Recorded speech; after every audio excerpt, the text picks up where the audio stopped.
Welcome in to Check the Mic. Steve Palazzolo, Sam Monson. We're live on a Monday morning on YouTube. Today, Sam, talking AFC and NFC South. We're going division by division. We're about halfway through. And today, it's the Souths. The Souths from the fancy new studio. From the fancy new studio. We have to reference it for at least the first 30 days of the studio. You might see some uneven lighting for today. We're in transition with how the lighting's going to end up. So, yeah, full disclosure on that. It's a new studio. It's very much a work in progress at the moment. We're tinkering with the lighting. We're tinkering with the quality in which we're broadcasting. We accidentally did it at 720 the other day. We should be in full HD glory right now. But, yeah, hopefully, it's a good start, and we'll keep making it better and better as we go. We'll continue to grow here in the studio and as a show. We are pre-recording this a few days early because actually at the moment I'm in Nashville. I'm down there. I might be at Titans practice at the moment while we're right here. And they're not actually practicing on Monday, but I'm in and around Titans practice. And just in case there's an injury or something that we say on the show here, a guy blows an ACL or something between now and then, we'll try to cut it out and edit it. But there's a chance something could slip through the cracks. They're already kicking in. That's the unfortunate thing of training camp, preseason, all that kind of thing, is we lose players for the year before they've even really stepped foot on the field in anger, which is, it's bad enough when guys go down in like September and alter the course of entire teams. When it happens in August and nobody's even played football properly yet, that's annoying. The last thing I want to mention, a few days ago, we hit 50,000 subscribers. Yeah. And I just want to, thank everybody for that. Just on YouTube, 50,000 subscribers on YouTube. Of course, if you're listening in audio land, we appreciate you as well. Mm-hmm. But it's easier to count subscribers on YouTube. So we've hit 50,000. If you're an audio person, you should probably do both anyway. Subscribe to YouTube and, maybe check out the studio and watch us as well. But yeah, special shout out and thanks to all the listeners and viewers. 50,000 in under a year. We started this thing almost a year ago, so about 11 months in, hitting 50,000. Really grateful that we've made it that far so quickly. Yeah, it's a pretty awesome number to hit, onward and upward. All right, man, you ready to go? Yep. As we've been doing, division by division, trying to spend about 15 to 20 minutes on each team. We'll start in the AFC South. How hard could it be? Houston Texans are up first, the defending division champions for the second straight year. Texans were 10-7 last year. I thought it was a bit of a disappointing year for the Texans, but at the same time, they still finished in the final 8. They made the Elite 8 for the second straight year. Coming into last season, they had that surprising, really nice 2023, first year of C.J. Stroud. He's a rookie. D'Amico Ryans, first-year head coach. They make this run, and it was all right, things are turned around. They're going in the right direction in Houston. And then last year, were they good? Yes, they were a very good team. Something left a little bit wanting on the offensive side of the ball. Again, still finish in the final 8. But I'm optimistic for the Texans this year, just like I was last season. It is weird because, it was a disappointing season and everybody kind of talks about it as such. And yet, like you said, when you factor in how far they actually made it and what happened, it's difficult to argue that. But even internally, they believe that. Bobby Slowick went from getting head coaching offers to being fired by the end of that season. That's how bad the season went for them. But I think it shows, number one, where they had put expectations heading into last season. They surprised everybody. Because you don't have to go back far to find a point where the Texans were expected to be terrible, right? And going into last season, they were not supposed to, or going into the year before, rather, they were not supposed to be good. They draft C.J. Stroud, they go up and get Will Anderson Jr., and suddenly they immediately transform everything. Stroud is amazing, Anderson's good right out of the gate, and they finish that season, strongly, looking really good. And they go from one of the worst teams or in terms of outlook in the NFL to we're going to go big right now, make offseason moves as if we expect to be a contender this year. And then they never really were. Whatever about getting to the playoffs, making it to the final 8, at no point were they ever really a contender last year. And I think that's where the disconnect is. But when you consider what went wrong, what happened to them last year, I do kind of feel like if they can fix the offensive line, and it is a significant if, then I think they could have the year this year that they were supposed to have last year. Like, they're good. The pieces are in place. The only question is, can that line creep back toward average. My high level analysis of last year's offense, trying to sum it up, I did think quarterback C.J. Stroud took a step back relative to his rookie season, but that also coincided with injuries at receiver. He was missing Nico Collins for a period of time. Eventually was missing Tank Dell toward the end of the season, and then of course the offensive line. When we described the offensive line, I think man-to-man, they weren't blocking all that well, but generally just not picking up stunts, twists, blitzes. There were certain games they looked completely overmatched, whether it was the Vikings, the Packers, like they just weren't handling pressure very well throughout the season. So let's start with the offensive line. Is it actually better? Because I think you could look at other position groups with the Texans and feel really good about their quarterback situation, their receivers, their pass rushers, maybe their entire defense. But the offensive line, if it's not good again, this could hold them down once again. Yeah, I mean, it doesn't look good on paper, but I do think there is a starting five in this group that is fine. It's just, I don't know if you're going to get that five for a start. I don't know if they're going to land on the correct five people. And then the other part is, I don't know even if they do, that you're going to get, the sort of high end or average end of those five at the same time. So, again, it's tough to take a line that was already the worst in the NFL, trade away the one clearly good player from it in Laramie Tunsil, and have it get better. But that's what they're attempting to do. And so we've talked a lot about that throughout the offseason. Tunsil out, on paper, one of the better pass blocking tackles in the league. I know he had about 18 penalties, whatever it was last year, and there's this culture shift, so we're not going to repeat all of that. But the Texans made the move to get rid of him, bring in extra draft capital. What does the line look like this year? They're trying to get Cam Robinson. We talked to Brandon Thorne, a little bonus show last week. He did have the Texans ranked pretty low in his offensive line rankings just because of the uncertainty there. And I like the way he described it. You have Cam Robinson, Arante Ursary, Blake Fisher, Trent Brown. Call Ursary a left tackle here. 2 left tackles, 2 right tackles, a mix of veterans and youth. You're looking for 2 players to fill those 4 spots. I would assume Cam Robinson fills in at left tackle. He's serviceable at this point in his career. But there's a lot of questions up front. But as the same way we describe defense, sometimes the coordinator change just makes the defense better. Yeah. Maybe just having the system change, the coordinator change, different voices. And because so much of it, I don't think was talent-driven. I really think it was they weren't on the same page. They weren't prepared.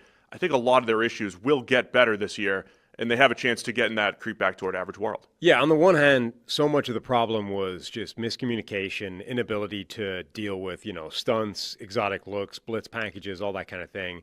So if they can just get a handle on that, which is, more of a mental side of the game than a physical one, then you would imagine this group gets an awful lot better. On the other hand, whatever 5 they put out will be a different 5 than it was a year ago. There is no continuity, and that's the kind of thing that tends to get better with continuity. And if you can keep the same 5 guys, working together and sort of understanding each other's behavior and performance better, like it's the kind of thing that gets better just with playing time and experience. And no matter which 5 goes out there, they're not going to have that. So I can see either direction. I can see that definitely improving because it would be hard to get worse. I can also see everything they're doing to it is not helping in terms of the disruption. They have about 8 or 9 players with starting experience on the offensive line. So at this point, as we record here in late July and dropping this in the first week of August, it's difficult to go name by name. Here's what the offensive line is going to be. But ultimately, I think they'll be better. Also, so that's my analysis on the Texans. I think they'll be better. It's like 8 or 9 guys who've got starting experience, and how many of them have got starting experience that was good? Like who? 2, maybe?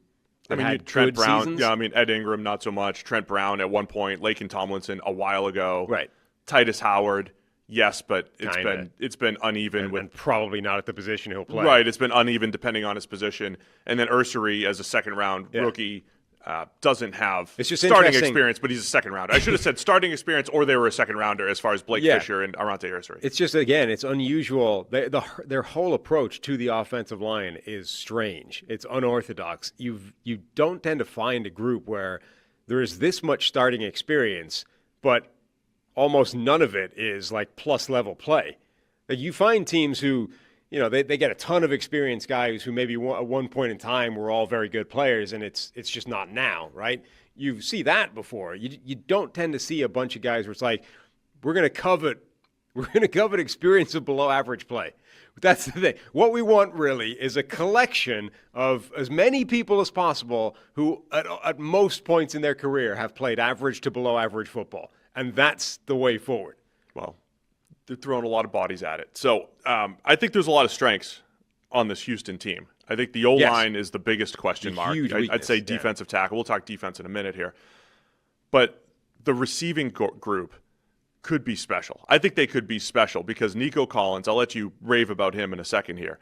Nico Collins in 2023 absolutely broke out, and then last year continued it, but again, battled injuries. But I think he could do it all. Speed, size. They'll be missing Tank Dell this year. I don't know what you can count on from Tank Dell at any point this season, but I like a buy low on a Christian Kirk, and I love their 2 draft picks, Jaden Higgins and Jalen Knoll, the 2 Iowa State receivers. We both we started hyping up Jaden Higgins as like, are we sure this guy's a 3rd round pick? Are we sure this guy's a 2nd round pick? And we got to the point where we're like, are we sure this guy's not a 1st round pick? Should he be in the 1st round? They got Jaden Higgins in the 2nd, and I thought Jalen Knoll absolutely would go in the 2nd because of his speed and quickness and that combination. So I think between those 2 Iowa State guys, they've got different types of options to get in there and complement Nico Collins. Yeah, and the Texans effectively treated Jaden Higgins as if he was a 1st-round pick with the contract they gave him. Like, they were the team that bucked tradition, gave him the fully guaranteed contract, which then held up almost the entire 2nd round in terms of contracts to be done because of this deal. Like, they basically went, well, we think Jaden Higgins is effectively our 1st-round draft pick, so yeah, why wouldn't we give him this deal? We believe in him this much. It's like, okay, that's fine for you, but you just screwed up the entire 2nd round in terms of contract negotiation, which, I mean, like, why do they care?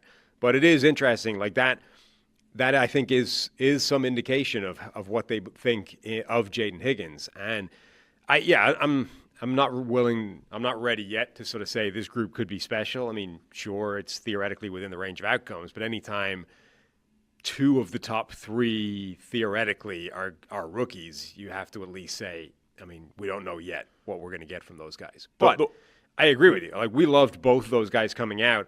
We saw last year at Iowa State, they also function really well as a combination. So it's not just 2 guys that you both like in isolation. Like, we already know they work well as a duo, adding to Nico Collins, who is a genuinely fantastic receiver already, and I think underrated. I mean, he broke out. He then became clearly one of the most dominant receivers in the NFL. I don't think anybody yet is putting him with that Justin Jefferson, Jamar Chase kind of group, and honestly, I think he belongs there. If you start watching his tape, he's not just a big vertical threat who can moss people. Like, he's got nuance to his game. He's got savvy to his game. He understands how to get open. He understands where to go to help out his quarterback.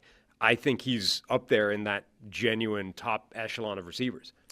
The one other thing I wanted to touch on offensively is the running backs, Joe Mixon, and now Nick Chubb coming in, another year removed from his injury. That offense, my whole narrative on that offense last year was like, man, there's a lot of games where they really needed Joe Mixon. He was a great closer. He was a great, hey, let's get 7 to 10 yards when we need it, close out games. And once you get the pass game going, this offense is special. They were really relying on Mixon last year. So I think they have that extra way to win. If they can get the pass game more consistent, they could also have those games where they rely on Mixon. And because he's a little bit older now, Nick Chubb as the backup and win through that route as well. So I think that's another strength of this Texans offense. It all predicates upon the offensive line. I still think they'll win 10-plus games, but the offensive line will determine, are they actually capable of competing with the Chiefs, the Bills, the Ravens, and the best teams in the AFC. Defensively, we mentioned on our first show, AFC North, in NFC North preview show, I mentioned the Steelers. Hey, they could have the best defense in the league. I think the Texans are one of those few.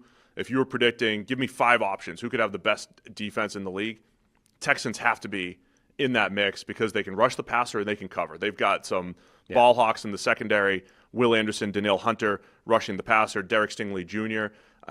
Had another, the last year and a half or so, I think, has played at that elite cornerback type of level. And I just think this team is loaded other than defensive tackle? I think that'd be the biggest question on this side of the ball. Yeah, if they can stop the run up the middle with those defensive tackles. Sheldon Rankins, I think, is a solid player for them, but they do need some presence there that they haven't necessarily had. But yeah, those edge rushers, that cornerback group, I think, is really high level, and they've got some ball hawks in the secondary at safety and in the slot as well. It's definitely a really good group. Just jumping back to the running back thing for a second, it's in Joe Mixon and Nick Chubb, you now have quite a lot of. So obviously you've got incredible experience there. You've also got a ton of miles on the clock, and both those guys are dealing with varying degrees of sort of injury history, durability, wear and tear at this point in their career coming into the season. Nick Chubb obviously, is still working his way back effectively from that injury. And I mean, he's played since that injury, but he isn't the same guy yet, right? Can he ever be, or is last season's version of Nick Chubb who he's going to be now after suffering that kind of devastating leg injury? And then Mixon is, entering training camp with varying degrees of lower leg injury and has been, is not kind of good to go. Doesn't tend to play preseason anyway, so we're not going to have a good idea of what this backfield brings until we see it, in the regular season. So it's like right now it looks kind of interesting on paper. Joe Mixon, Nick Chubb, that's a great combination. There's a lot of experience, a lot of versatility, a lot of, every down ability. But if Nick Chubb is no longer Nick Chubb and Joe Mixon is starting to break down, suddenly that goes from what looks like a strength on paper to, well, now are you turning it over to Dameon Pierce? Like, what is that backfield if those guys are starting to fade? They traded up to get Woody Marks from USC, the running back, in the draft. I think they want to give him third down pass catching duties, but they liked him enough to give up future pretty decent draft capital to get him. So but he doesn't replace. Yeah, he should absolutely feature in the backfield, but he doesn't replace what you have in Mixon and Chubb if those guys are starting to break down. So much of my analysis, love to start in the. We look at the trenches. We look at the defensive line. Defensive line depth. I really love looking at defensive line depth, and I thought the Texans, they've absolutely built it on the edge with Danielle Hunter and Will Anderson, who I mentioned before, Derek Barnett, Danico Autry. Autry's more of a hybrid type of player, so he can kick inside.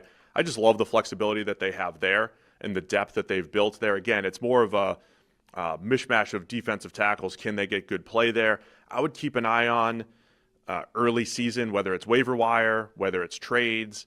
Not going to throw names out there specifically because we're talking about if teams are 2-6 and they have a good defensive tackle and it's the trade deadline, I think that's something Houston should be keeping an eye on. So that's the last place I would say they should be looking if they could find the right defensive tackle, big nose, run plugger type. I think that would help, just add a different body up front. Yeah. They're built to play in sub packages. I mean, with guys like Danico Autry, with Mario Edwards there as well, they have a bunch of guys that are those sort of hybrid, interior edge rusher types. So they are designed to play in nickel defense, third and longs. Like they are created to rush the passer and to screw up offenses on third and medium, third and long. And that secondary could be legit with Stingley, who I mentioned. 3 legit safeties. Kamari Lassiter had a really nice rookie season last year opposite Stingley. So they have a lot of depth in the secondary. So that's the story of the Texans for me. I still think they are the best team in the AFC South. I think there's a world where they do challenge to be one of the better teams in the AFC, as I expected them to be last year, right? We brought in Stephon Diggs. We brought in Danielle Hunter. We're ready to make that move. They didn't. But I think that's still in the range of outcomes for the Texans. The offensive line undermined everything last year. And honestly, if that's not the case this year, I would expect them to be a legit contender. Maybe not quite, one of the very best teams in the NFL, but certainly able to beat a team like that. I would expect them to make the playoffs, and then maybe you wouldn't be saying, well, they're the best team in the playoffs, but you would absolutely be saying if they have to go to Buffalo or Kansas City or Cincinnati or Baltimore, that's not an easy game for any of those teams. Over-under is 9.5 from our friends over at FanDuel. Over. Hammer it. I'm also going over for the Texans. I do believe. I don't know if we're going to say, hey, they're in Ravens, Chiefs, Bills territory at the end of the season, but I think they have a chance, and they'll be at least a tick below, like they have been the last couple of years. So we're both going over with the Texans. Let's go Indianapolis Colts next up here for the AFC South. 8-9 last year. Biggest story for the Colts is going to be Anthony Richardson versus Daniel Jones, right? This Chris Ballard's been there forever, and the forever assessment of the Colts has been, that's a pretty good roster, right? It's a good roster, top to bottom, but I don't know what we're going to get at quarterback with Jacoby Brissett or Phillip Rivers or Carson Wentz or rookie Anthony Richardson or second-year Anthony Richardson. So here we are, year 3 of Anthony Richardson and rejuvenation project of Daniel Jones, 1 year, $14 million to come in, compete with Richardson and see if he can light a fire under Richardson or even steal the job and maybe step into the best situation Daniel Jones has had in his career. Don't forget Notre Dame's Riley Leonard coming up on the rail. 3-way competition. Sorry. The mishmash of Richardson and Jones. Prospect. I mean, look, the situation there, I mean, just look at the offense. They have receivers to work with. You've got Michael Pittman Jr., who's a really good receiver, albeit skewing towards the kind of possession plus type of player. Alec Pierce, though, complements that perfectly because he skews towards the big play threat, deep threat only type of receiver. You added Tyler Warren, a tight end, a complete all-round tight end 1, which has been massively missing from this group. You've got Josh Downs. You've got, the not even the project that still is Adonai Mitchell, who's still young there and just incredibly physically gifted. And then that offensive line is good, even with the departures this offseason to Minnesota, because both those guys had already missed a lot of time. So you've got ready-made replacements ready to step in. You've still got the trio of Bernard Ryman, newly minted, rich left tackle Bernard Ryman after his contract. Quentin Nelson, still fantastic. Braden Smith is a good right tackle. And then the combination that are coming in at center and right guard, Bordolini and Goncalves, they've both played a lot already. So, it's not like you're putting in these 2 total question marks at those spots. That line should still be fine at a minimum and probably quite good.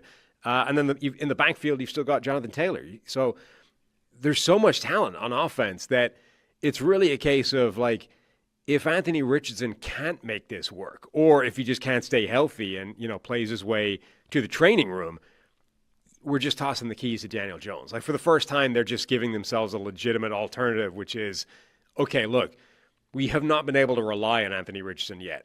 We're done with waiting. Like, if he can't do it now, it's time to give the keys to somebody who can. The other thing about this offense with Shane Steichen also heading into year 3, he's done a good job, obviously, with running quarterbacks, whether it was with Jalen Hurts or with Anthony Richardson over the last couple of years. Last year, we were saying, look, Richardson gets hurt so often. How much do you actually want to run him? And that's still a question if he's going to be the quarterback. But whether it's him or Daniel Jones, you have that component as well. So this offense, between the deep threat, slot receiver, possession receiver in Pittman, Tyler Warren as a run-pass threat. He can run block. He can line up all over the formation. He can really add some physicality to the middle of the field at tight end. You have many ways to win, including Jonathan Taylor, who you said there, and then the passing, the pass run threat of both Richardson and Daniel Jones. No one's going to rank this quarterback room as a top 15 room. Probably not even top 25 if you're ranking all 32. But they have this versatility and ability to win in different ways, pass game, run game, QB run game, that it could be a pretty good offense. Just a matter of figuring out, I think, who wins the job. And yeah, it's going to be an interesting one because I keep harping on how inexperienced Anthony Richardson is. And I think there's an element of how secure does Chris Ballard feel at this point? How secure does Shane Steichen feel at this point? Because I do think their best scenario is Richardson plays and just gets more experience. And he might still be taking his lumps, but he was an inexperienced college quarterback. After 2 years, he's an inexperienced NFL quarterback because of the injuries and getting benched last year. He has not played a lot of football, just has not. And it might take him another couple years. I'm not saying he's definitely going to become good, but before you really know it, before you really gave him a shot, like you still probably have to see a good 16 to 24 games before you make a call here on Richardson. I just think they're out of time to give him that breathing room now. And I'm speaking generally, not just from the Colts perspective. I'm saying for another NFL team, I've said before, if you're a QB-needy team and the Colts are going to sour on Richardson, you buy low on him all day just in case. Yeah. Just in case. Of course. He could figure it out with more time. Yeah, his time in the NFL is far from over. But his time as a starting quarterback is on life support right now. And the Colts and Chris Ballard, like those guys are under pressure because, in part, of drafting Anthony Richardson and taking a guy that high and saying he's going to be our guy. And it hasn't worked so far. So I don't think they have the time to be like, we want to give him 17 games, and even if they're rough games, we're going to keep persevering because this is the experience that he needs to get out the other side. Like, they might want to give him the starting job. And again, I've said before, if training camp and preseason is like 60-40 in favor of Daniel Jones, I think Richardson still wins the job, quote unquote. Like, the 40% of Richardson is going to get given the number one job because theoretically they're incentivized to do that. The upside should be better. They've had the investment in him. So I think he would have to be pretty terrible to lose this starting job or get hurt. But once he starts week one, I think his leash is pretty short. Like, if he has 2 or 3 games where he completes 45-50% of his passes, has 5 turnover-worthy plays in 3 weeks, I don't see how you can keep him in the job with Daniel Jones sort of waiting in the wings. That's the other part of Richardson's game. He has been you throw the word bad around a lot, right? I don't like using that as much. I don't think you would even characterize Richardson as being bad over his last 2 years. Bad in accuracy, not bad. Yeah, his accuracy's been awful. His accuracy has genuinely been bad. Yeah, not just his completion percentage, just accuracy. Overall accuracy, right? But I wouldn't say Richardson's been bad, right? He's had stretches of good play. You can go back and look at Zach Wilson and his couple of years starting and say, okay, there was one good game here, one good game there, but he was bad overall. I don't think Richardson's there yet. He's had stretches of good play and then no level of consistency. And no level of consistency even showing up on the field because of the injuries and getting benched last year. But overall, I think this offense could be good no matter who the quarterback is. Even if they don't get great quarterback play, I think they at least have some answers to what the defense can throw at you, and you can have a pretty good offense, especially with Josh Downs. I love Josh Downs. Well, this is why I think there's a lot of pressure on Richardson, and I don't think he has much runway to be bad, is because this should be a good offense. And I think everyone recognizes that this is a pretty good team, and they should be challenging for this division. Like, they have a shot to win this division if their quarterback allows it to happen. And if Richardson plays the way he has it sometimes, that they're not going to do that, and they're going to have to make a change because Daniel Jones probably can. Like, Daniel Jones has not played, obviously, amazing football in his career, but he's played better football than Richardson with a worse supporting cast. So if Richardson starts to play his way to the bench, I don't think it's going to take much for them to go, you know what, that's enough. Let's see what Daniel Jones can do. Let's go to the defensive side of the ball. Gus Bradley out as defensive coordinator. Lou Anarumo in from the Cincinnati Bengals. Lou's just a couple of years removed from being one of the hottest defensive coordinators because the Bengals made it to a Super Bowl, made it to an AFC championship, beat Mahomes and the Chiefs with an unbelievable second half, not only game plan but also execution during that 2021 season. So Lou went from a hot name to he's out in Cincinnati to being blamed for having the worst defense in the NFL, or one of them. But the thing that marked his defenses, which is very different from actually what Gus Bradley brought to the table. Gus Bradley was like, we know what we're getting from him. It's a single high, cover 3 shell. We're going to blitz, but it'll be somewhat controlled. And you kind of knew what you're getting from Bradley. And with Anarumo, it was like, we don't know week to week. We might rush 3 15 times in the game. We might mix it up coverage-wise. In second half adjustments were huge. In what the Bengals were able to pull off defensively, especially in those big games. So it is a whole new system here in Indianapolis, and they've got some pieces, some depth along the defensive line, some new faces in the secondary that I think really shore that up. Travarius Ward coming in, looking for a bounce-back season. He'd been one of the league's best before having his setbacks in San Francisco. So I think this defense has a chance to be pretty good too, and much like the offense, you're like, hey, this team's solid across the board. Not a ton of star power, but solid across the board on the defense. Yeah, it's fascinating because they had to do quite a lot of work this offseason just in terms of turnover in personnel to get people more suited to Anarumo's defense than Gus Bradley's defense, which is one of the most sort of scheme-specific group or systems you're going to find throughout the NFL. So they've done a decent amount of turnover. I think there's some good talent there, though. So I'm fascinated by what we're going to get in year 2 of Laiatu Latu. I was a little bit disappointed by him in year 1. Not that he was bad, but that I expected him to hit the ground running in a serious way, and he didn't really. He was such a technician. He was so far advanced with his technique and how many ways to win he had, and his tool bag of pass rushing moves, and we didn't see a whole lot of that as a rookie. So I'm curious to see if he can take a big step, if JTT, the Ohio State edge rusher that they drafted this year, who in a way it has some similarities to Latu in terms of very advanced technique-wise, has quite a broad range of moves, and theoretically should be quite a hit-the-ground-running type of player. Will he hit the ground running, or for some reason are these guys that don't when they get to Indianapolis? So they've got some interesting players on that defensive line, and overall I think the group should be solid. Yeah, it is. That's what it is. I love DeForest Buckner. I mean, I love him overall. I say there's no stars on this team. I've joked about Jake Matthews of the Falcons as an offensive tackle as the most consistent player in the NFL. I put DeForest Buckner right in that bucket. That dude is so tough to block, rarely misses time. Love him up front. Him and Grover Stewart at defensive tackle, with Latu potentially breaking out. Kwity Paye's in year 5. He's been okay. I don't think he's lived up to the first-round hype. We'll see what ends up happening with him. And then JTT, the eventual replacement, I would say, for Kwity Paye. So there's depth on this defensive line.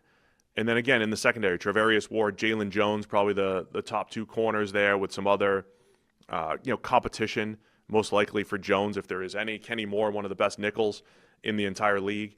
And then Cameron Bynum coming over from the Minnesota Vikings with his versatility. Nick Cross at safety. I'm just listing out players that have played a lot of football, played at a pretty good level. Zaire Franklin has been a tackling machine for them at linebacker. So again, I would say DeForest Buckner's a star. Not a lot of star power, but solid team, top to bottom. It makes perfect sense that you are enamored with DeForest Buckner for a couple of reasons. Number one, Why? He's probably the closest thing in the NFL to your analog in terms of size. That's right. Like, he is listed at 6'7", 291, has long arms, has giant hands, and it's just generally, he's built in a vaguely similar way to you. However, you're saying I should be enamored with him. Yes. A quick Google search, DeForest Buckner, Sam Monson. Why PFF is obsessed with DeForest Buckner. Critically, PFF, not me. Written by Sam Monson. Look, there were some assignments sent my way during our time at PFF that you just, you had to do. Anyway. It was more the titling wasn't necessarily the way you were. Correct, yes. You were obsessed with him. You just wouldn't title it that way. I mean, I liked DeForest Buckner. I wouldn't have said I was obsessed by him. But there were certain people that were big into SEO or whatever at the time, and for some reason that seemed to be the thing to title it. Anyway, but I think DeForest Buckner also shows, and this is similar to you in some ways as well, like, he's almost an example of just, once you get to a certain level, this is like, you should always always really look for the 99th percentile guys in athleticism and speed and all that kind of stuff, because that's where it's a real thing. When you are that just giant, when you are huge, strong, long arms, giant hands, like when you're just that freaking big, it's really difficult to stop a guy like that, right? And you're good at football. Yeah, but there's, I mean, obviously there's a certain baseline that you need. Like, you going out there being that size wouldn't make much of a difference because you're going up against actual NFL athletes. But it's like you being your size, doing some routine things, like, playing rec league basketball or whatever. Just being your size becomes a giant pain in the ass for everybody else to deal with, right? Buckner's working with that, but on an NFL level. Like, just being 6'7" or 8", 291 pounds with long arms and giant hands, and being an NFL athlete makes him extremely difficult to contend with for almost anybody. He does. And he's been fantastic throughout the majority of his career. So, look, bottom line for me with the Colts, they have an over-under of 7.5 per FanDuel. We'll make a pick here in a second. The Colts have a good roster top to bottom. Again, during the Ballard era, I still think they could use some more star power. Or, and that would help if they had some more impact players. But they're good up and down the roster. It's going to come down, obviously, to the quarterback play, Anthony Richardson and Daniel Jones.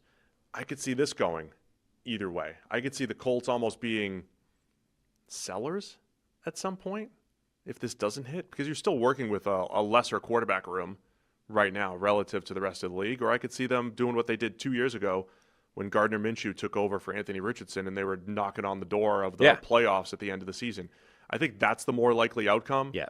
But I could also see, a couple bounces of the ball and all of a sudden the Colts are the team that are sitting there at 2-8 And maybe teams are looking to trade for DeForest Buckner, and they're trying to almost reset things. So I'm not. Where are you going on the over-under here for the Colts? I'm definitely not wishing this on the Colts because I think this is quite a good team, and I actually kind of like a lot of what they've done from a process standpoint. But remember, Jim Irsay tragically passing away. This is under new ownership, effectively, and Chris Ballard has been there for quite a while and has been under a bit of pressure recently. Irsay's daughters. I mean, sure, but it's the new. family. But yeah, they might want to go a different direction. Regardless of who it is, they're not Jim Irsay. And generally speaking, when new owners come in, even if they are continuity owners or relatives of the last guy that was in charge, you tend to want to make put your own stamp on the thing, right? So my point being, if this starts badly, like if the Colts season unravels quite quickly at the start of the year, Ballard was already under some degree of pressure because of how the Anthony Richardson draft pick has panned out, and just a relative lack of overall success. And you now have new ownership. Like, this would be an interesting situation to monitor if that happens. Like, will they do something dramatic? Will they double down and say, no, Ballard is our guy, let's have him put it back together? Like, just how does the whole thing go if this goes south? I've talked up the Colts quite a bit. I can't go over on everybody, though, so I'm going to choose under because I think ultimately the quarterback situation could do them in, but I would my heart wants to say over, but I'm going to say under just to balance things out here. What was our number? 7.5. Over. You're going over. Yep. All right, next up, Jacksonville Jaguars. Man, I love all the stories across every single team, but because of the move they made to go get Travis Hunter, James Gladstone comes in as general manager. Liam Cohen comes in as head coach. Another year trying to figure out if Trevor Lawrence can do it. Is he the guy? The Jags end up becoming one of the more interesting storylines across the league, coming off a 4-13 season, and the narrative didn't go as planned. It was pretty clean for a while. Doug Peterson comes in, solves the mess that Urban Meyer made. Trevor Lawrence flips a switch. Before you know it, okay, we've got our franchise quarterback. He might not be the next Peyton Manning. That's okay. He's still really good, and he's leading them to the playoffs, and they made it to the Final Eight just a few years ago. They carried that momentum into the 2023 season, battling for the number one seed about halfway through that season, and then it's all fallen apart since that point between injuries for Trevor Lawrence, both in 23 and in 24, and just overall bad play. This has been a bad football team for the last year and a half, but new regime, new everything, influx of talent at receiver the last 2 years between Brian Thomas Jr. and what Travis Hunter brings to the table. So the Jags, intriguing this year. What are you looking for? Yeah, I mean, a lot of pressure on Trevor Lawrence because, he's now getting that, well, okay, we fixed everything around you. Now's the time for you to show it. He's also kind of got the decent contract already. So he's, I think, under significant justified pressure to say, you're getting paid like you're the guy. You now need to be the guy. But I think the pieces are there for that to happen. I mean, this is now a really intriguing receiving core. Brian Thomas Jr. could be an absolute superstar. I mean, he could be a guy that propels himself into that top category of wide receivers, not just a dynamic deep threat, a big play guy, a guy that can do everything and be one of the best receivers in the NFL. Travis Hunter only has to be a number 2, and he was, I think, the best wide receiver in this draft class. De'Ami Brown is a third guy. They have weapons to work with. The backfield is explosive as well. The offensive line isn't great, but I don't think it's bad enough that it should be dragging down the entire offense overall. And in Liam Cohen, you've got a guy with experience of maximizing some quarterbacks, and quarterbacks that weren't necessarily like the best quarterbacks in the NFL, guys that needed a little bit of a, training wheels type of reclamation project. So it's a really interesting situation, but one I think that justifiably puts the onus on Trevor Lawrence to say, you should be good this year. In football, we always like to look for this A-B analysis when it comes to quarterbacks and their coaches. When the quarterback was with this coach, he got good results. When he was with this coach, he got bad results. Therefore, blame the coach or the quarterback or whoever was the driver.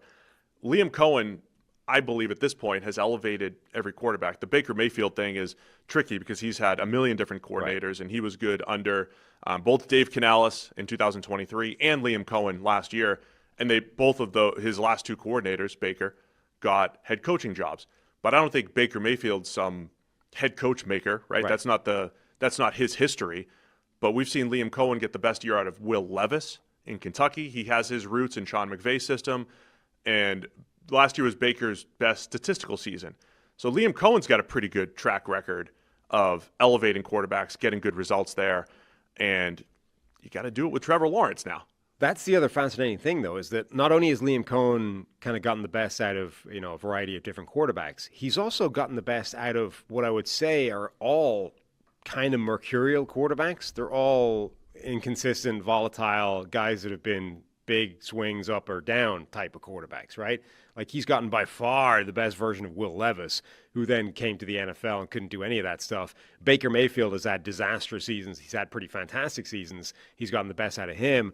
Was Matthew Stafford, was that the first year of Stafford? He was there with Stafford, yeah. I mean, Stafford, remember, for most of his career, we were talking about Stafford as more talented than he was sort of, not productive because he had big numbers, but like the quote-unquote talent or upside or ceiling or whatever everyone said was existing within Matthew Stafford was always more theoretical than practical until he got to the Rams.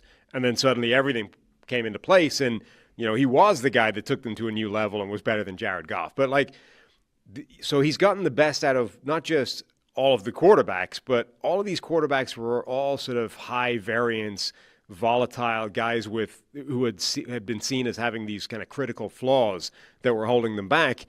This is all in the same area as Trevor Lawrence has been so far. Just to touch on Trevor Lawrence really quick, I always hated this guy's Andrew Luck, this guy's Peyton Manning, this guy's whoever. The whole point there is this guy has enough tools to become one of the best quarterbacks, whether he does or not.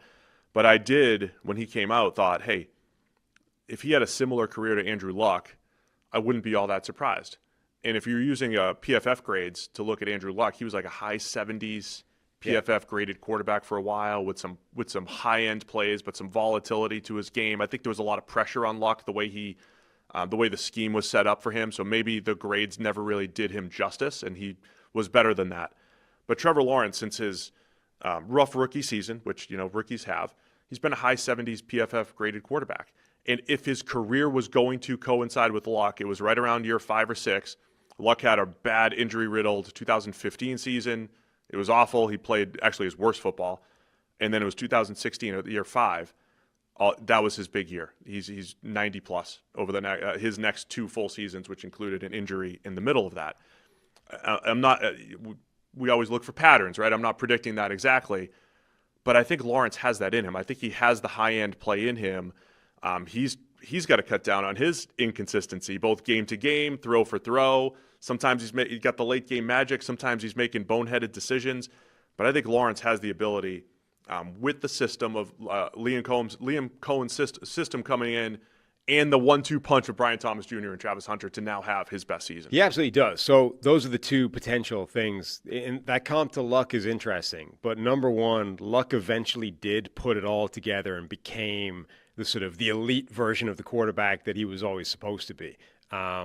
In the same way that, John Elway at the end of his career got the validation with the Super Bowls, right? Andrew Luck eventually put together these 90-plus grade PFF years, and it's like, there he is. He's finally become that full realization of the most talented quarterback since. Yeah, then he retired. The other difference, though, is that I think Luck's reputation, or the sort of the opinion people had on Andrew Luck, was always higher because he always seemed to have that late game magic, the rescue, pull it out of the fire thing throughout his entire career. Now, how many of those fires that he pulled it out of did he start himself? Sure, but people don't care about that. As long as you put out the fire, nobody cares who started it, right? The problem is Lawrence has not consistently done that in the NFL. If he'd been exactly the same quarterback in terms of overall level and general performance, but every time late in the game he pulled it out of the fire, I think people would say already he's Andrew Luck. Don't worry about the overall number or this, percentage point or this rate stat or the turnover that he plays. He's money when the game's on the line. Because he hasn't consistently done that, I think there's a difference in perception between where he is right now and where Andrew Luck was at the same point in his career, even if I think I probably agree with you that functionally it's kind of the same. Yeah, I mean, honestly, I think the comeback, I think leading comebacks is a skill that quarterbacks have, and Luck had that. It's also wildly noisy. it's a little noisy. I think they are very good at it. I think there are certain quarterbacks that were good at it. Like Phillip Rivers, Aaron Rodgers were not good at it throughout their career, but they were very good quarterbacks. Eli Manning was very good at it. Andrew Luck was good at it. I think the specifically aggressive quarterbacks who know how to play the situation are better at it over time. And we've only seen that in snippets from Lawrence. But it's so, I mean, don't get into it too much. You can be both very good at comebacks, but also it's such a luck-driven situation. Number one, the situation that you're in the first place to have the opportunity. But Tom Brady was clearly throughout his NFL career extremely good at leading comebacks, right? And very good in those situations. It's also true that in the biggest comeback of his entire career, he threw the ball right to a defender on one of the biggest plays of that comeback. It's like that is both blind lucky and amazingly good at the same time. I'm looking at big picture stuff. Right. The other thing that Liam Cohen did in Tampa Bay last year was rejuvenate a run game that was awful for a few years. I mean, really, really bad. Little better offensive line, I think, in Tampa Bay than what Jacksonville has. But even no matter where you would rank the Jacksonville offensive line, I think we're in this world where every O-line at the bottom has this, they could rank 20th in this theoretical ranking. They could be not awful. I think the Jags are there. They're not the best run blocking group, but can Liam Cohen get the most out of that? I mean, he did elevate this Bucs group that was having trouble moving the ball for a few years on the ground. That's a good way of phrasing the question that we never asked Brandon Thorne. Is there a line in the NFL that does not have passably average within their range of outcomes? I think we're in the same thing we talked about at draft time. I think we're in a slightly better world where it used to be obvious, like, the Giants have the worst offensive line. There's no way that this line can be even clear average. As day. Yeah. But I think the Jags they're not awful up front. They just don't, like Anton Harrison, who I like in pass protection. He's not the best run blocking option. They don't have a ton of people movers at the line of scrimmage, so I think they're going to have to scheme it up a little bit better. But you mentioned Travis Etienne, his explosiveness. They bring in Bashal Tutin, his explosiveness. Tank Bigsby with his power. They do have a good combination of backs to work with there. And not just explosiveness, but those two guys in particular are very, wide zone, not dependent, but wide zone specialists. Like both those guys, you can imagine a world where they are running one cut, explosive outside zone runs that go for big distances. Like they're both designed to create chunk plays with those types of run concepts. Got to talk defense quickly here. The Jags defense regressed hard last year. They played a lot of man coverage. It didn't work. Injuries on the back end didn't help. They've been looking for a consistent pass rush for a while. I know Jags fans, we'll talk about it. I know we'll get into it. Trayvon Walker took a big step forward last year, but I think still there are so many games out there where it feels like Josh Hines-Allen is the only guy getting pressure off the edge. But I do think at this point they've built a whole bunch of different body types. Hines-Allen's difficult to block in his own ways. Trayvon Walker isn't as good snap for snap, but his power and speed to power is difficult to block.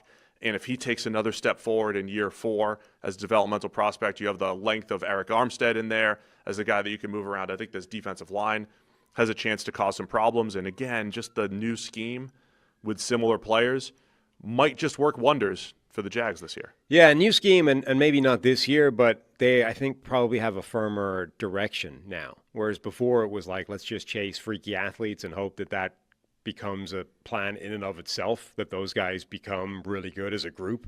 Now I think they should have a much more firm direction in terms of what type of player they want to bring in and what sort of strategy we are shooting for to get better. I don't know if that's going to help it this year, but there's some solid talent along this group. I think that they are still fairly light in some fairly critical situations or some fairly critical spots on the defense. And I think that the offense has a lot more potential to be good than the defense. And we just let's spend a couple minutes on Travis Hunter and then make our pick over under 7.5 here for the Jags as well per FanDuel. As of right now in training camp, Travis Hunter is saying he's a two-way player. Right. He is saying I'm playing receiver and corner just like I did at Colorado. The beat writers in Jacksonville are keeping track, and it's about 50-50 at this point. Travis Hunter, the cornerback and the receiver, can he actually do it? And what does he bring to the defense? And what does he bring to the offense as a player?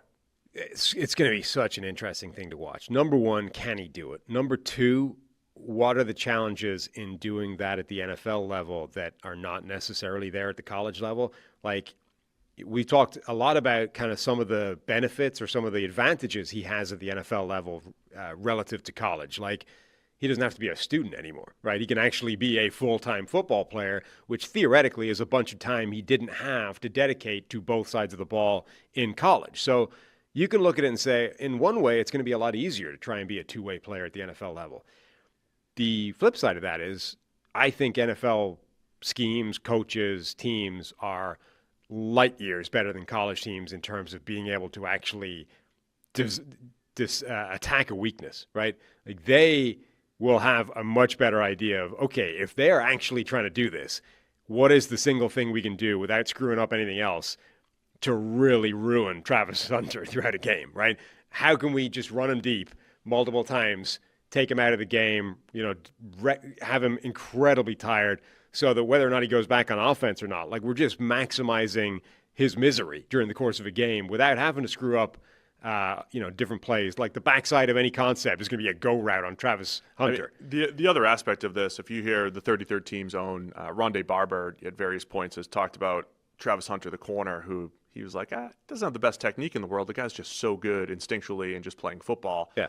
At what point does that get exploited with route concepts, with various things that he was so good at Colorado, but the number of things that you need to be prepared for at the NFL level. And the so physicality. not just the fatigue level, the physicality, the preparation level, and they had somebody specifically designed to make sure, during TV timeouts, right. Like, hey man, here are the adjustments we're making. You were out there playing offense. Here's what we're doing on defense.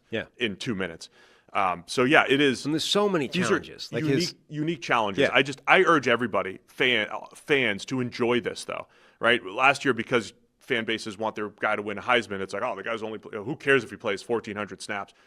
This is an awesome story. This is a fun story. We should enjoy it. I don't know if it ends up working out or if it works out better on one side than the other, but we should enjoy trying to see what Travis Hunter can do here. And all these things we're talking about, like these are why it was Heisman Trophy worthy, right? These are why reducing it to snap count is just an idiotic way of thinking about it. Like the fact that he had to try and play one side of the ball with somebody giving him like a brain dump of info in 5 seconds before he went out there, whereas the other guys are, sitting there recovering, listening to the info, taking it in. Like these are the reasons it's incredible what he did, because it's so insanely difficult. It's so beyond what anybody else is doing. But these are all ways that the NFL can make it harder than the college game did. Last thing I'll say, I do wonder if the Jags have to play more zone coverage because of it. 2 things.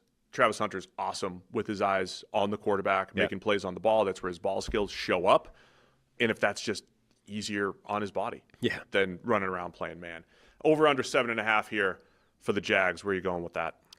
I'm going to have to go under just because I've been over too much already. So I went under on the Colts. I'll go over on the Jags this year. I think they turn it around. I'm a Trevor Lawrence believer, right? Not that he's Peyton Manning. I feel like I always have to preface that, right? Well, because he was always billed. I mean, Trevor Lawrence suffers in a way because he was always talked about as the best prospect since. And Caleb Williams is and will in that same regard. But, the names that he was connected to throughout his entire college career and draft process were Andrew Luck, Peyton Manning, even as far back as John Elway. Like, those are the 3 names. And what's fascinating, actually, about all those guys is that every one of them struggled early to a degree, right? Yeah. Like, we talked about the comps with Andrew Luck. Peyton Manning set the record for rookie interceptions, albeit nobody really thought that was a long-term thing for him. It was just, teething problems. That's what you're going to have to go through to be in the NFL. And then, like, the kind of the retrospective on John Elway's career is pretty fascinating and nuanced when you look at what he did throughout his career. So all those guys, like none of them was just start to finish the best quarterback in the NFL. Yeah, I just believe he'll be good. I think Liam Cohen will get the best out of him. So I'm going to take the over here for the Jags, over 7.5. Last team in the AFC South, it's the Tennessee Titans. They were the number 1 overall team, or team with the number 1 overall pick. So they have Cam Ward coming in as a starting quarterback. Over-under is just 5.5 for the Tennessee Titans, a team that's still, I would say, somewhat in transition, right? Yeah. Where they should have been in transition 2 years ago, and they were half in, half out. They were drafting, and they were trying to draft and develop, but they were also going and signing DeAndre Hopkins and trading for L'Jarius Sneed. And I think they're still rebuilding in Tennessee and rebuilding this time with a first-round overall quarterback in Cam Ward. So what are your thoughts on the Titans, and what are we looking for this season for Tennessee?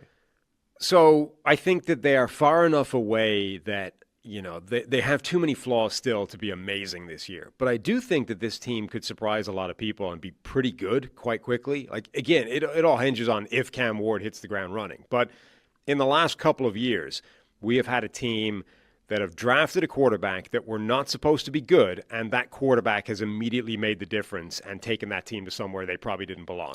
Houston with C.J. Stroud, and then Washington with Jaden Daniels.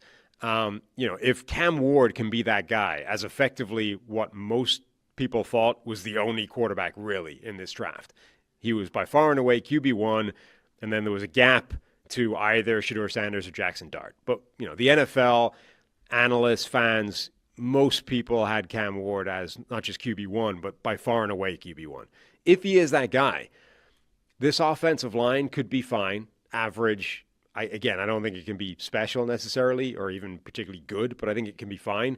Calvin Ridley is a good receiver. There's definitely a gap after Calvin Ridley. I would love to see another, real difference maker in this group. Maybe Ayo Manor, the rookie who dusted Travis Hunter in college. Maybe he can be the guy, but they definitely need a secondary target. Maybe Tyler Lockett can bounce back and show that he isn't actually washed. Somebody else needs to show up. But between Calvin Ridley, the backfield is phenomenal. Tajay Spears and Tony Pollard are both, I think, really good running backs. Chig Okonkwo is a good tight end. I think this group could do some damage. And then on defense, there's a lot of talent there. I mean, Jeffrey Simmons, Tavondre Sweat, Arden Key is a good pass rusher, if not an amazing one. L'Jarius Sneed is a much better corner than he showed his first year with Tennessee. Amani Hooker. There's a lot of good players in this group. Yeah, I think Tennessee, it's kind of like what we've said about the New England Patriots, where I think the range of outcomes could be wide. And the other, every year we do this and we go position groups, and on paper the Titans don't look great, which was very much like Washington last year. Yeah. They did not look great on paper. This is very much like Houston 2 years ago. They did not look great on paper, but 2 years ago a rookie C.J. Stroud was phenomenal, and some of those players look better with phenomenal C.J. Stroud. Of course, they work together, but they made their playoff run. Last year, Washington, Jaden Daniels was outstanding. They make their playoff run. If Cam Ward just hits the ground running and is special, then the outlook is it's well over 5.5. Yeah. Right? If he is special, because before you know it, you're right. We talk about the offensive line in a second and how they got to being one of the worst in the league for a while now to at least looking like they can be serviceable. But if Cam Ward is special, you're like, of course, him and Calvin Ridley have a great connection. And Tyler Lockett looks rejuvenated as a veteran buy low. And one of the rookies, either Ayomena or Chimere Dike, becomes a vertical threat for them, whatever it might be. And again, the defense, they just had a strange season last year because special teams was historically bad for the Titans. The defense, they were like second or third worst in points per game, but second best in yards allowed per game. This defense was sneaky good last year, but they were just in a lot of awful situations and a lot of blowouts. The offense was handing the ball to the defense too much with Will Levis early in the year, so there was just a lot going on. But you're right, the defense has some potential. So I still think ultimately it's a rebuilding year, and if you're Mike Bergonzi as the first-year GM, you're like, man, we're still adding pieces to this team. We're in a rebuild mode. So if they sneak into the playoffs somehow, like the Giants a few years ago, Don't be fooled. There's still a lot of talent that you need to add, but I think they're moving in the right direction. And if Cam Ward is special, it offsets a lot of their weaknesses. Yeah, I mean, I don't expect them to be the finished article this year, but if they were a lot better than people were expecting them to and a genuine playoff contending team, I wouldn't be shocked. Like, I could see this team maybe not winning the division, but like scaring the teams that are winning the division. I do like what they did on the O-line. They spent a lot of money for Dan Moore. He's just over $20 million, but now you start to see these other tackles making $24, $25 million a year. You kind of understand. I think Moore's 20.5 APY is going to actually settle back into that average left tackle number. So that actually may have been pretty good anticipation of the market by the Titans there for Dan Moore at left tackle, who's a mid-tier guy.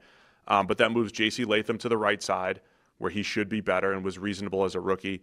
Kevin Zeitler comes in. He's still good at this point in his career at guard. Skoronski's moving in the right direction. They do have what could be 5 dependable starters up front, 5 reasonable starters. And that's a nice way for Cam Ward to at least start with from a pass protection standpoint. We see so many rookie quarterbacks have below average offensive lines, and we sit here a year later and say, it's tough to get a good gauge for what Drake May could do or what whoever could do. At least they're going to get an idea, I think, what Cam Ward can do behind a reasonable offensive line the way they've built it. Good news for Dan Moore Jr. is that he doesn't have to face Myles Garrett twice a year anymore. The bad news is that he does have to face him on December the 7th. Oh, he's got him once? Yeah. They have the Browns. I was just looking up the caliber of pass rusher that Dan Moore is going to be facing this year. It's not too bad. I mean, they play Minnesota. Oh, no, that's preseason. They face the Rams early week 3. That's Jared Verse. Obviously, you've got Houston twice with the pass rushers they can bring to the table, so that's not easy. Who else have we got in here? That's been the story with Dan Moore. Against the elite edge rushers, he struggles. You've got San Francisco, but Nick Bosa typically plays the other side, so you're probably okay there. And then you've got Jacksonville twice with Josh Hines-Allen largely as the threat there. So, I mean, that's certainly a lot better than having to face, even just the duo of Myles Garrett and Trey Hendrickson twice a year within the same division. It's definitely easier, albeit Myles Garrett's coming to town on December the 7th. Just want to touch on Cam Ward before we talk a little more defense. But Cam Ward, high turnover-worthy play rate at Miami, high big-time throw rate. I think he has that level of special, but he has that level of boneheaded plays a couple times a year or a couple times a game. The boneheaded plays for him, I think, was trying to do too much. It's part of what makes him special. That's the thing. I want to see what that balance is. I wouldn't characterize his as boneheaded plays. Will Levis boneheaded plays. Cam Ward trying to do too much. Yes. Superhuman type plays. He definitely, he flirts with that line between trying to do too much and being like doing something special. The same way Josh Allen does, the same way Patrick Mahomes does. Mahomes throughout his career has always been generally on the right side of that line. Josh Allen has been on either side of it. I think Cam Ward is going to be on either side of it earlier in his career, but I think that's a different thing than Levis, who made boneheaded plays. But I think because he was sort of head and shoulders QB1 in this draft, I do think that was a very under-talked about part of Cam Ward's game. Like, nobody really talked about how often he does try to do too much and do something ill-advised / crazy. I mean, there are plays there where if you just took them out and, blurred out the quarterback or whatever, you could easily convince somebody that was Will Levis based off what he was doing. It's like that was a very silly thing to try and do. And he did it, and sometimes it came, and sometimes it paid off, sometimes it didn't. But I think people really basically just brushed over that part of his game because he had all the upside. I spun it as a positive because every time he made one of those bad decisions, Florida game, Cal game, Virginia Tech game, he came back with big plays and had that amnesia, still had that aggressiveness that you need to bounce back from mistakes. So, I can't wait to see what happens with Cam Ward this year. He's elevated multiple programs, from Incarnate Word to Washington State to Miami. Can he do that now with the Titans team? Defensively, as we said earlier, sneaky good. I still think they'll have a below-average pass rush, at least on paper. I'm with you. I like Arden Key. I just don't know if there's enough help up front. They'll need some creativity. It sounds like they're unleashing Jeffrey Simmons a little bit more at camp, and he does have that ability to dominate. So I think it's an okay group. They used a second-rounder on Olu Oladejo from UCLA, who's a linebacker conversion, has 1 year playing off the edge, still learning the position. I think from a pass rush perspective, it's a year to kind of get him, try to see what he can do from a development standpoint. And then again, the secondary, I don't know what ends up happening with L'Jarius Sneed, who is so good in Kansas City, not great early on with Tennessee, and then injured. Do they stick with him? Do they want to get out from under that deal at some point?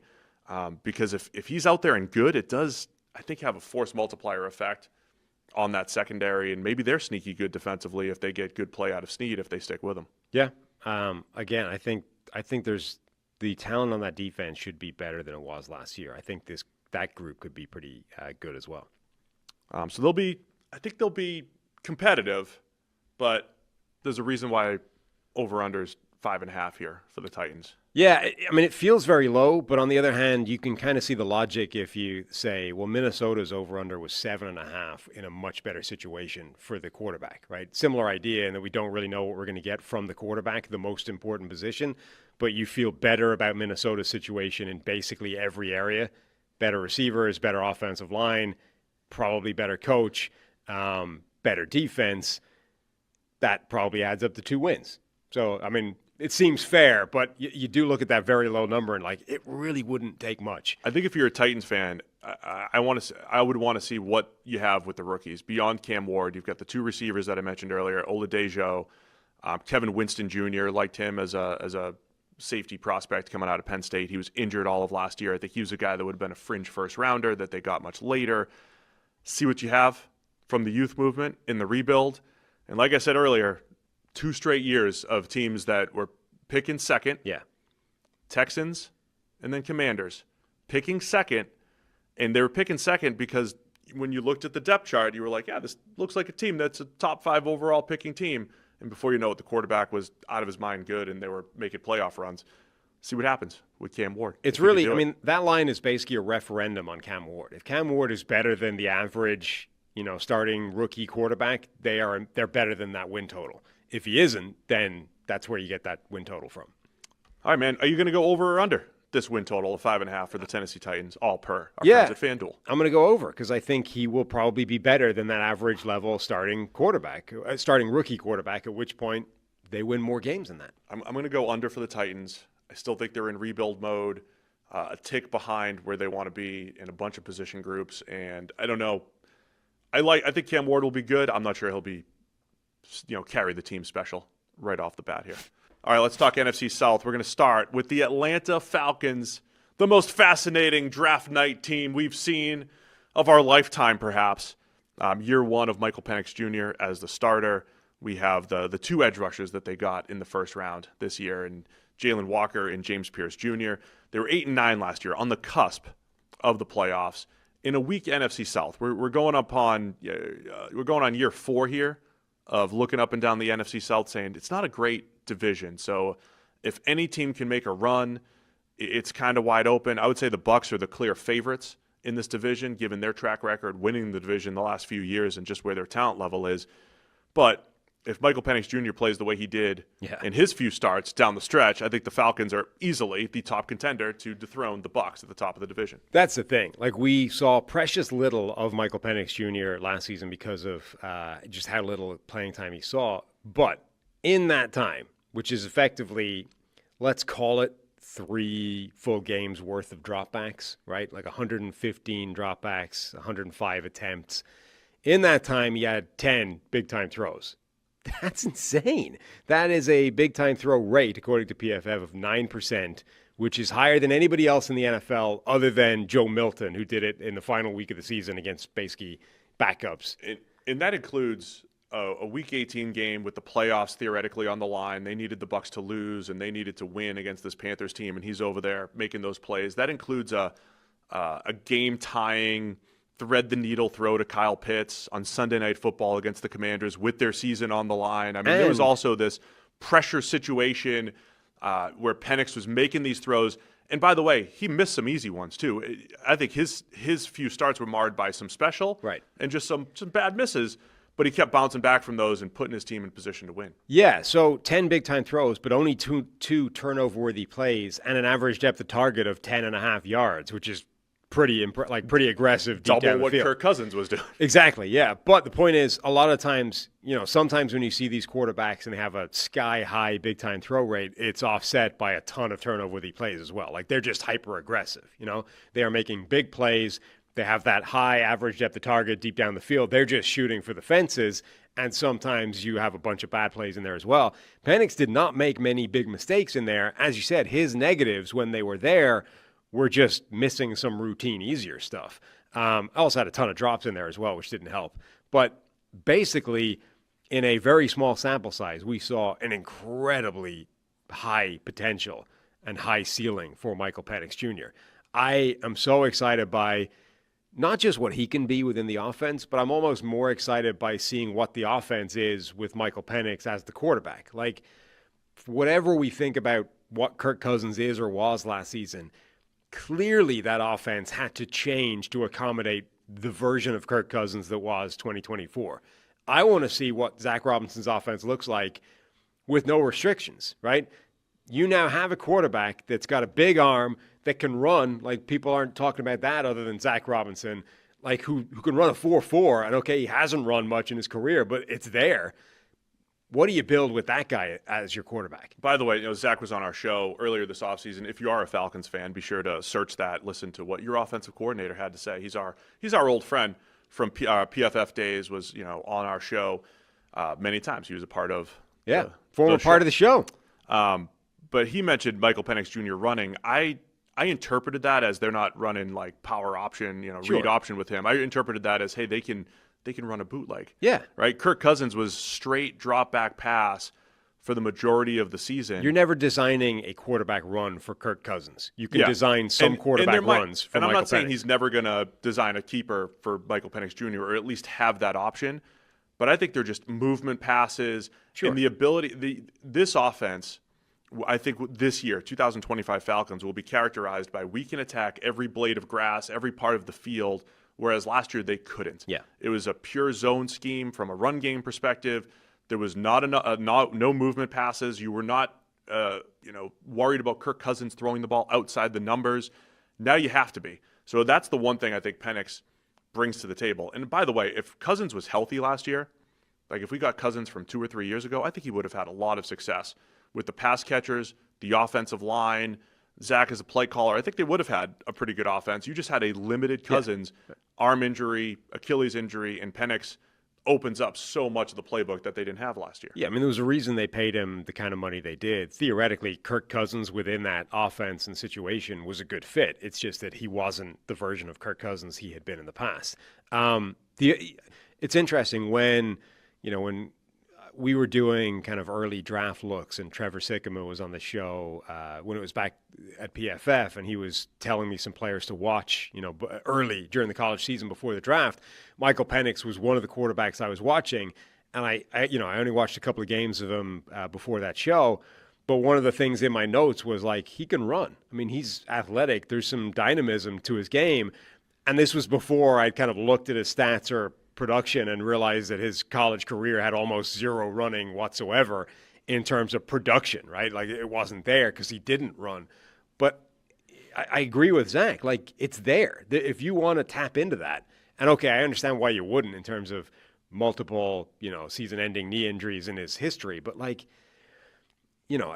again, if you separate out the idea of we're not going to run QB power into the jaws of a defense, but we can use a guy that runs a 4.4 and is theoretically fully healthy right now and rely on him to understand when to slide. You know what I mean? There's a limited risk to that. There is a dynamic threat there with his legs that has not ever been tapped into.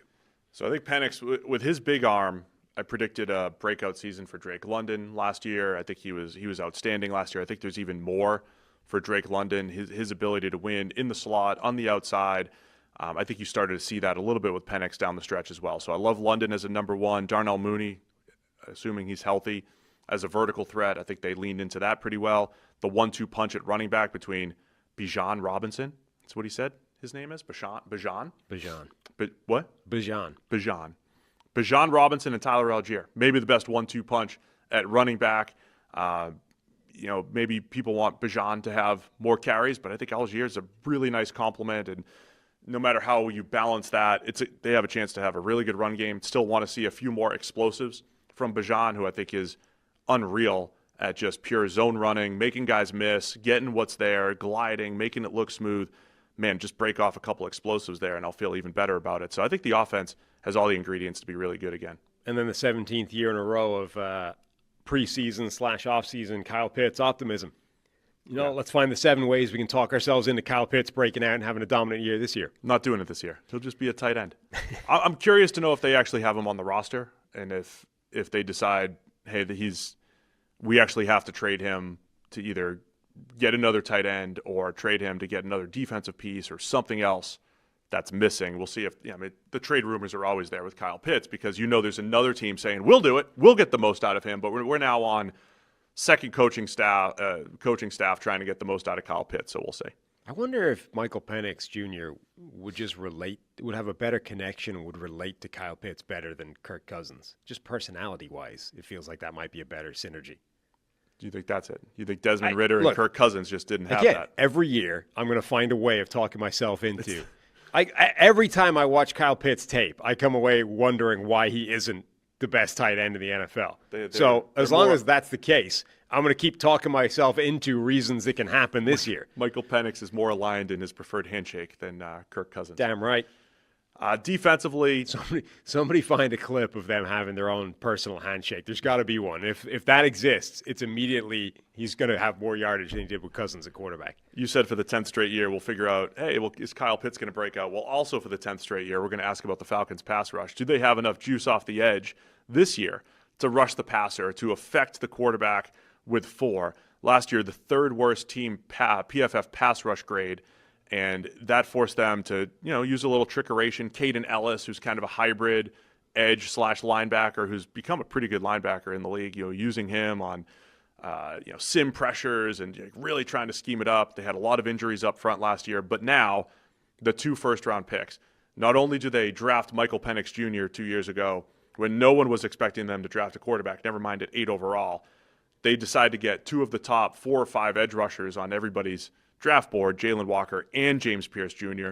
They don't have a first-round pick next year because that guy's wearing number 27. That's James Pierce Jr. They got him in the building a year early. That's how the teams always justify it.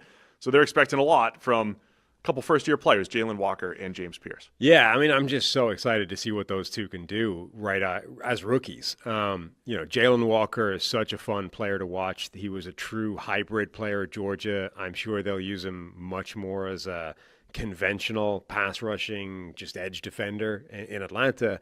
And then you've got James Pierce Jr., who genuinely has as much juice as any edge rusher in this class. Maybe it's a bit more linear than some of these other edge rushers that can turn the corner and bend and change direction a bit more fluidly than Pierce can.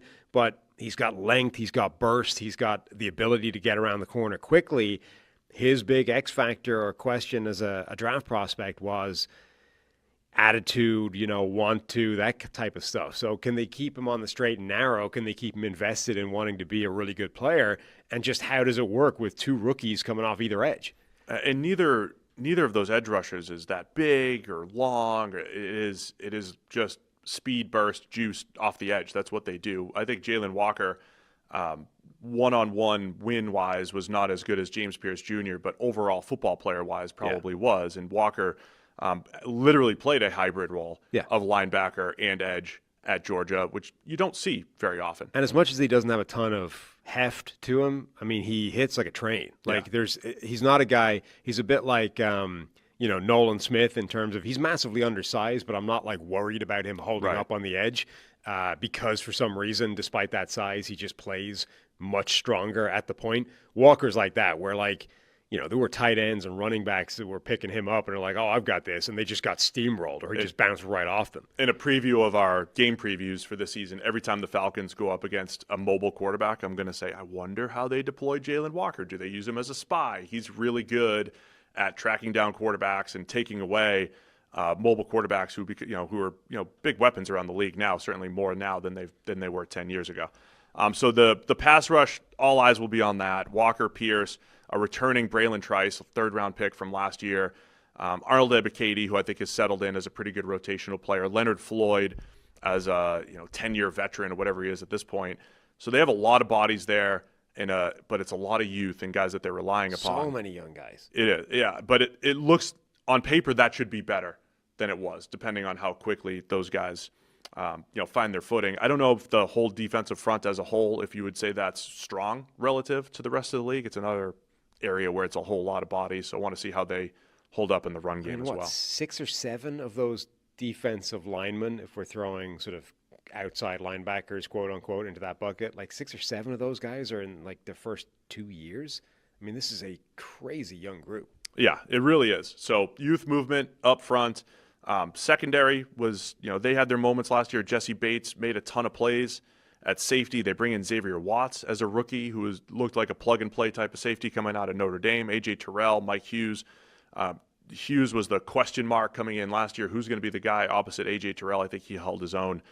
So I think they have some good bodies back there. It'll make it a lot easier if they don't have to scheme up pressure as often as they did last year. So the defense could be pretty good. Can't wait to see what the youth does up front for the Falcons. The over-under. There you go. 7.5 is the over-under for the Atlanta Falcons. I'm optimistic about the Falcons. Yeah, I'll go Once over again. that. I mean, it might be a tougher division than it's been in the past, but I would still expect them to be chasing double-digit wins. Yeah, I'm going over for the Falcons. I love the way Michael Penix Jr. played. I really like the way that offense played. And if they can get some semblance of pass rush, they'll be better. They were very close. They had the division in hand and kind of blew it, but they were very close to winning that division last year. So I'll go over on the Falcons. Carolina Panthers up next, 5-12 last year, picking in the top 10 once again. But the trajectory on the upward swing here, I would say, for the Panthers. They're over-under, still just 6.5. And not to oversimplify here, but which Bryce Young do you get here? Do you get the continued good play from Bryce Young? That's going to determine a lot. I think they're moving in the right direction as far as adding guys like Ted McMillan on the outside, Teteroa McMillan on the outside with the 8th overall pick at receiver. The offensive line looks decent, and they've added a whole lot of free agent additions and some youth on the defensive side of the ball where they really struggled last year. But the Bryce Young story, after getting benched last year, where we were legitimately debating, like, is he done? Like, is he done in Carolina? Are they scouting quarterbacks? Are they going to draft a quarterback in the top 10 again? He comes back, and I'll let you explain. The stat lines didn't say it, but the film said this dude balled out once he came back from getting benched last year. I mean, not even asking, are they now looking beyond Bryce Young? It was kind of assumed they are. I mean, we're now in this world where we've been doing this so long, we're never saying anything in absolute terms. So it was always like, yeah, I mean, theoretically, he could come back and maybe rescue his career, but it probably won't happen at this point. And yet he did. Like, they eventually gave him the job back because, what's the point in starting Andy Dalton beyond a certain level other than Bryce Young had played himself to the bench. And really, from the moment that he came back, he was a completely different player. And as you said, the numbers did not always bear that out. I mean, there are games in there with like 158 passing yards, 203 passing yards. In that game with 158 passing yards, he had a PFF passing grade of 91.2, right? He had 4 big-time throws. He had like some seriously big plays, but almost every time he made a really high-end play, receiver dropped it, or a foot is slightly out of bounds from the receiver, or a guy makes a break on the ball and just breaks it up. Like, his best plays, almost all of them, were not coming up and landing in the positive side of his ledger. And again, you can do this with every quarterback and say, wow, like, oh, look at these plays that didn't count. And yes, but the reason we're bringing it up is because it was an abnormal ratio for Bryce Young in these games, right? That's the point. Yes, you can cherry pick individual plays from any quarterback in the NFL and say, look, his stats should have been better if these had just come up his way. The point is, though, it was happening at a ridiculous rate for Bryce Young towards the end of the season. Clearly, he was playing significantly better football. And my question is not, which version of Bryce Young are we going to get? I kind of assume we're going to get the same guy starting the season. My question is, how fragile is it? Now, having seen him basically melt down, which is what happened at the start of last year, I'm wondering how close that is to the surface. If something happens that is a challenge or, throws a roadblock in his way, is he only ever a few plays away from melting down again, losing all his confidence, going back in the tank?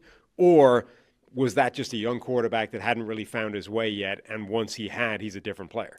The other thing I'll add is, even if he doesn't revert back or whatever, like, we saw Sam Darnold legitimately revert back to what he was after playing so great, like had 2 games that looked like his first couple of years, which were awful. I mean, there's also just how good is Bryce Young generally. Like, if we got a whole season of how he played last year, is that a top 10 guy? Is that a top 12 guy? Is that a top 8? Is it top 20? What is his actual baseline? We know QBs and player development aren't just straight linear. They're not perfect storylines. It's not as simple as Jordan Love flipped a switch and Trevor Lawrence flipped a switch and now they're good in perpetuity and now they're a star. We've seen those guys go through their own ups and downs. So it's easy for us to say we felt like Bryce Young flipped a switch. He went from looking completely overwhelmed on an NFL football field to looking like he belonged. And then beyond that, not only did he belong, but he was leading game-winning drive opportunities against the eventual Super Bowl champion Eagles that probably should have come through if Xavier Legette doesn't drop the pass. He's going toe-to-toe with the Chiefs. He goes when they win 44-38 against the Falcons team that we just said is pretty good. Michael Penix Jr. did a great job chucking the ball down the field. Bryce Young's going throw for throw with him in Week 18 in a game that doesn't matter for the Panthers, but did matter for the Falcons. And so we saw all of that from Bryce Young.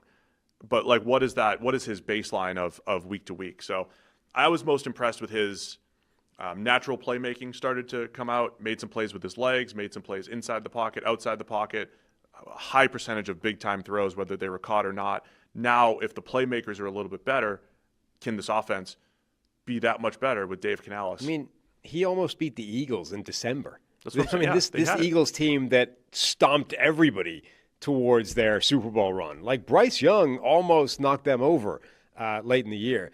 I'm also, so number one, I expect Bryce Young to be good. My question, though, is that little thing hanging over him. How close is he to going back to just a disaster again?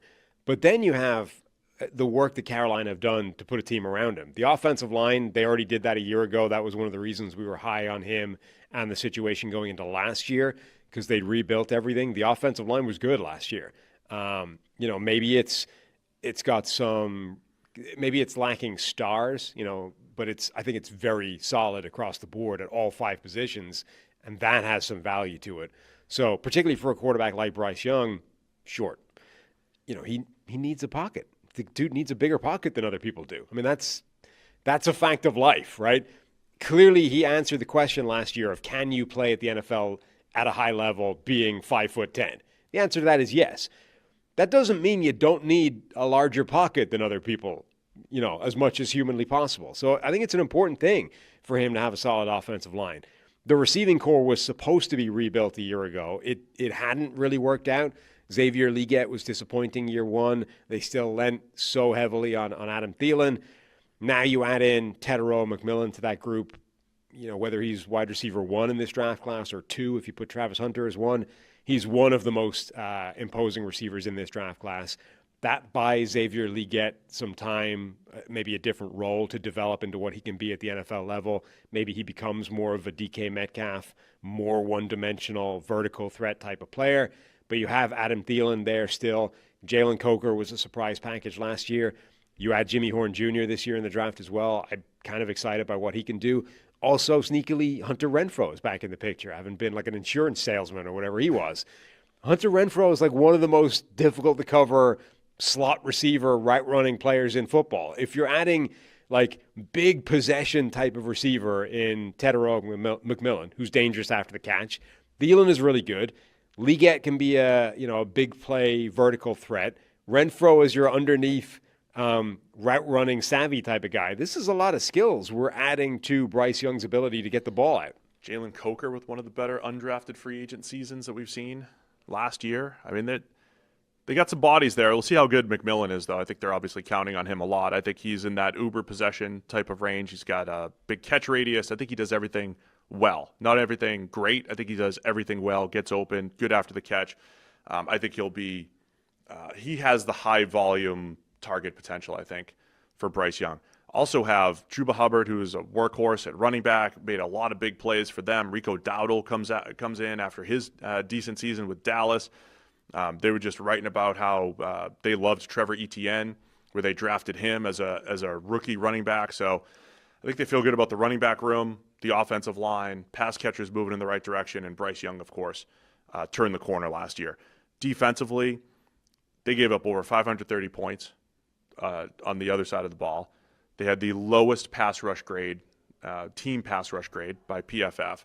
And so they spent the offseason trying to figure out how are we going to solve that. They were in on Milton Williams until late. Instead, they bring in Tashawn Wharton, Bobby Brown III. They bring in Pat Jones on the defensive line and then draft Nick Scorton and Princely Umanmielen. So a lot of bodies, veterans and youth, trying to fix that pass rush. Yeah, I love what they've done on offense. I actually think that side of the ball could be pretty good. Their entire defense, number one, I expect it to be the worst side of the ball for them. But number two, it sort of feels like their entire defense has been a consolation prize, you know? Like the project was supposed to be Milton Williams, and then the Patriots were willing to go to a financial number that the Panthers weren't, and they sort of pivoted and put that money into Tershawn Wharton and Pat Jones and blah, blah, blah.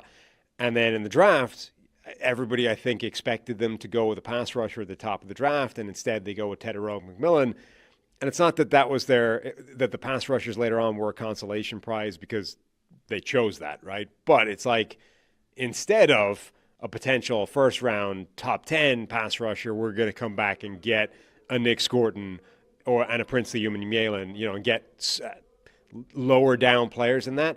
And that's fine. I think these are entirely reasonable and logical ways of approaching it. But this is kind of what the Atlanta Falcons did last year, right? It's like we're not going to get the guy up at the top. We're going to draft the quarterback in their case, but then we're going to come back and we're going to just load up with lower level guys. And the problem is for them, the lower level guys were lower level, and it didn't solve anything. So I think that's a question now for Carolina: is did this sort of consolation prize offseason on defense actually improve anything, or is it going to visibly look like we just got a bunch of players that weren't the primary targets? One other thing we have to mention, too, last year, they were without Derek Brown, probably their best overall player.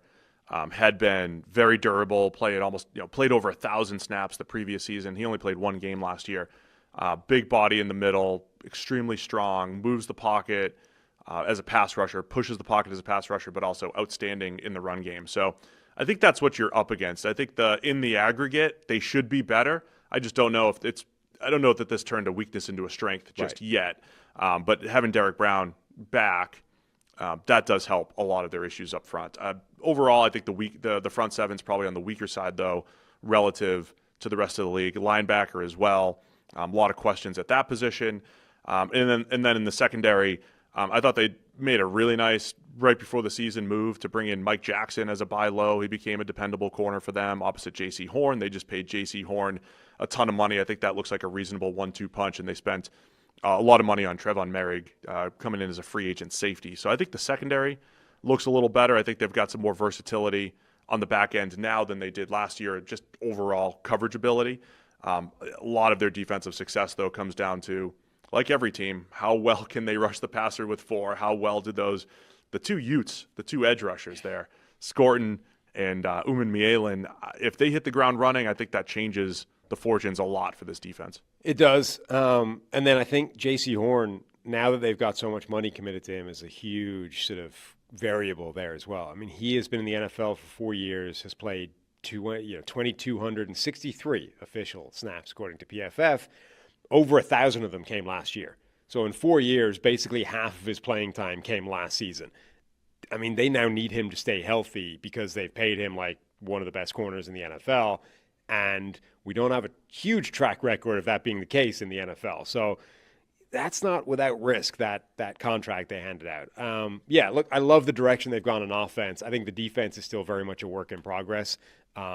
And we'll see how much of a work in progress. All right, man. Over under 6.5, and we haven't referenced strength of schedule a ton here. I'm looking at PFF's rankings on that.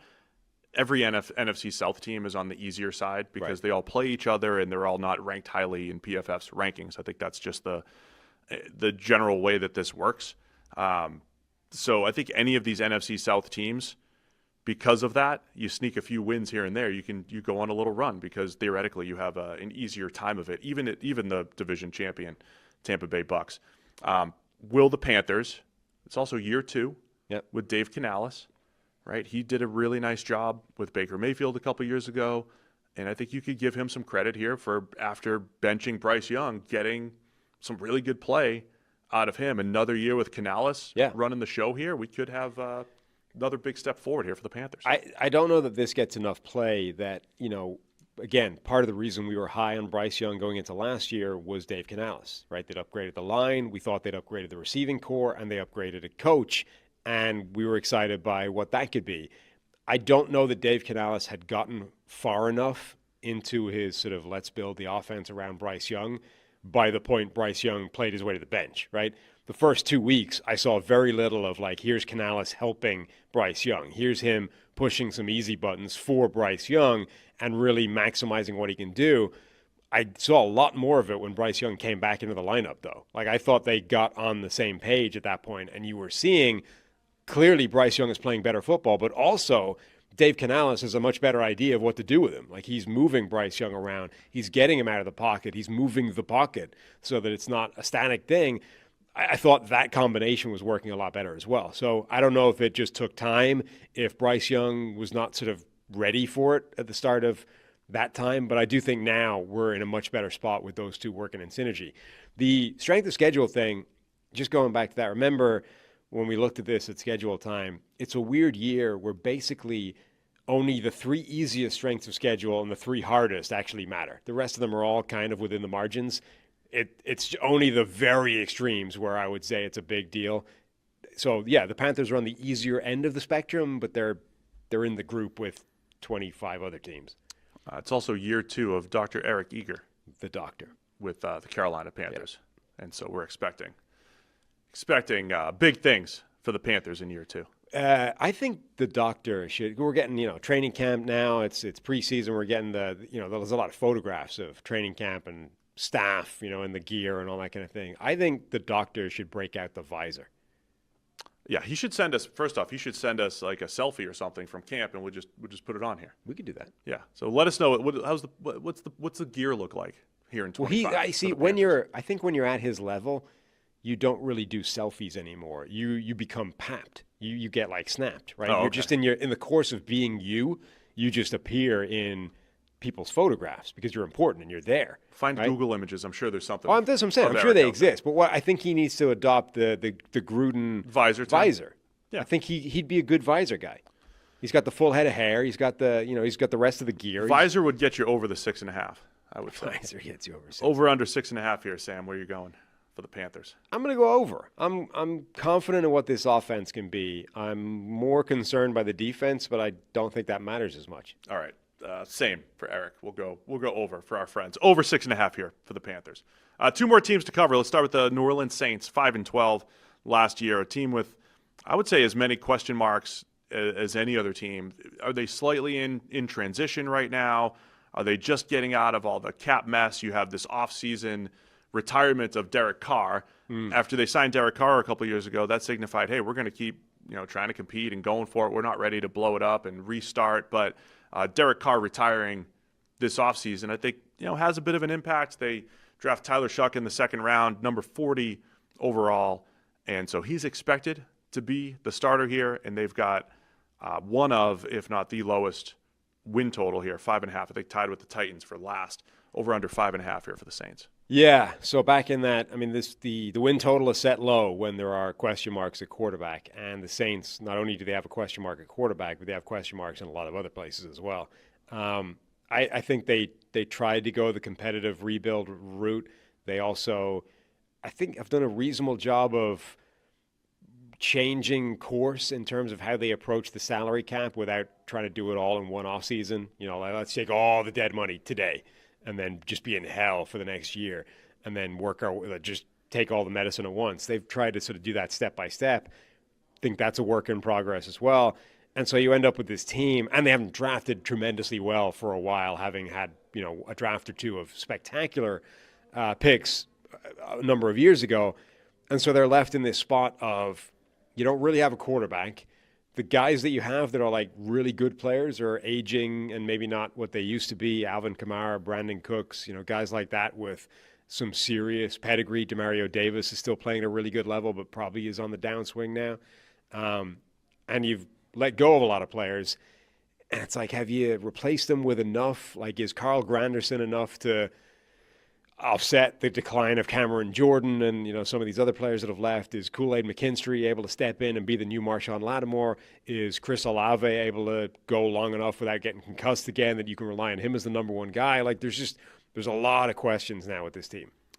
Kellen Moore also in as head coach, and we spend so much time in the offseason looking again at position groups and strengths and weaknesses and everything, and then the season hits, and we know anything can happen week to week, remember the first 2 weeks of the season, what happened? The Saints were the best team in the NFL.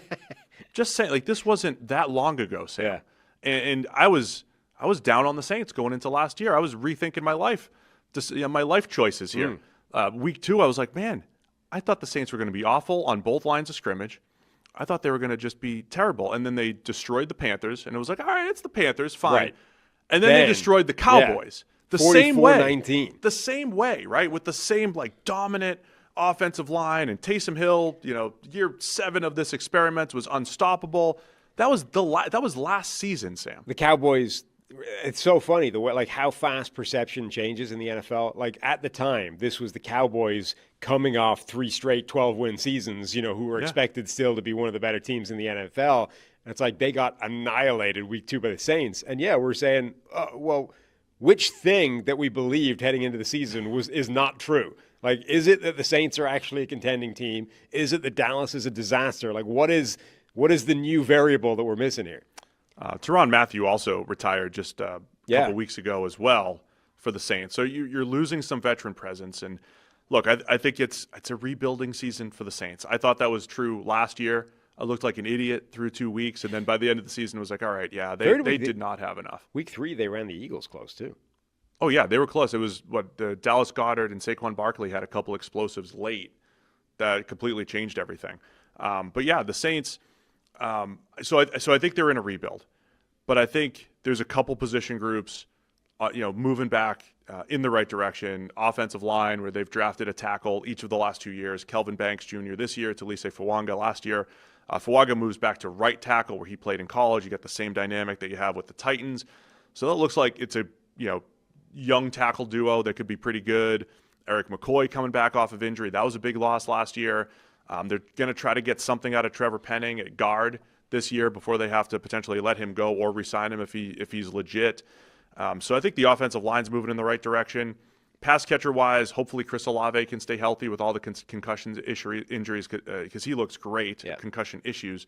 And Brandon Cooks at the tail end of his career, but like if you just get dependable wide receiver 2 type of player from Brandon Cooks and then the deep threat of Rashid Shaheed, I think the goal here is to just put this infrastructure in place that you could see what you have in Tyler Shuck so that a year from now you know if you need to draft someone else. Yeah, if everybody stays healthy, I think the offense should be a pretty good situation for either Tyler Shuck or Spencer Rattler if Shuck isn't ready to take that job. But that is a bigger if for the Saints than other teams. Again, you can always play the game of, well, what if this guy gets hurt? But with Olave's history now, with Shaheed coming back off an injury, with Brandon Cook's age and history, I think you can more reasonably raise that as a concern for this team relative to some other sides. But Olave, Rashid Shaheed, Brandon Cooks, Juwan Johnson, Taysom Hill, Alvin Kamara, Kendry Miller, Devin Neal, who they drafted. This Foster Moreau's not a bad player. Like it's a group that could be pretty good if they have solid quarterback play. The offensive line, I think, should be passable, if not great. It's not a terrible spot for a quarterback to go into. Alvin Kamara can still play at running back. We'll see how much they want to try to get the youth movement going. Kendry Miller or Devin Neal out of Kansas at this point this year, but Kamara is still pretty decent there. Overall, you would still say on paper the offense looks like it's the bottom. I mean, close to the bottom of the league because of the uncertainty at quarterback. But even if you put Derek Carr in there, you would say the offensive line looks okay, some youth there, and there's more questions at receiver than you would like, especially for the future. So that's what the Saints should be looking for here is, who are we building around for the future this year? Yeah, getting an answer at quarterback effectively. That's the biggest thing. Do we have something in Tyler Shuck, or do we immediately need to pivot? It could be a decent infrastructure, like I said, but nobody's ranking this offensive supporting cast as one of the better ones in the league. Yeah, but at least it's not a situation where you're looking at it and saying, we don't even know what we're going to get out of Tyler Shuck because this is not a viable situation. Like, this is not a workable spot for him.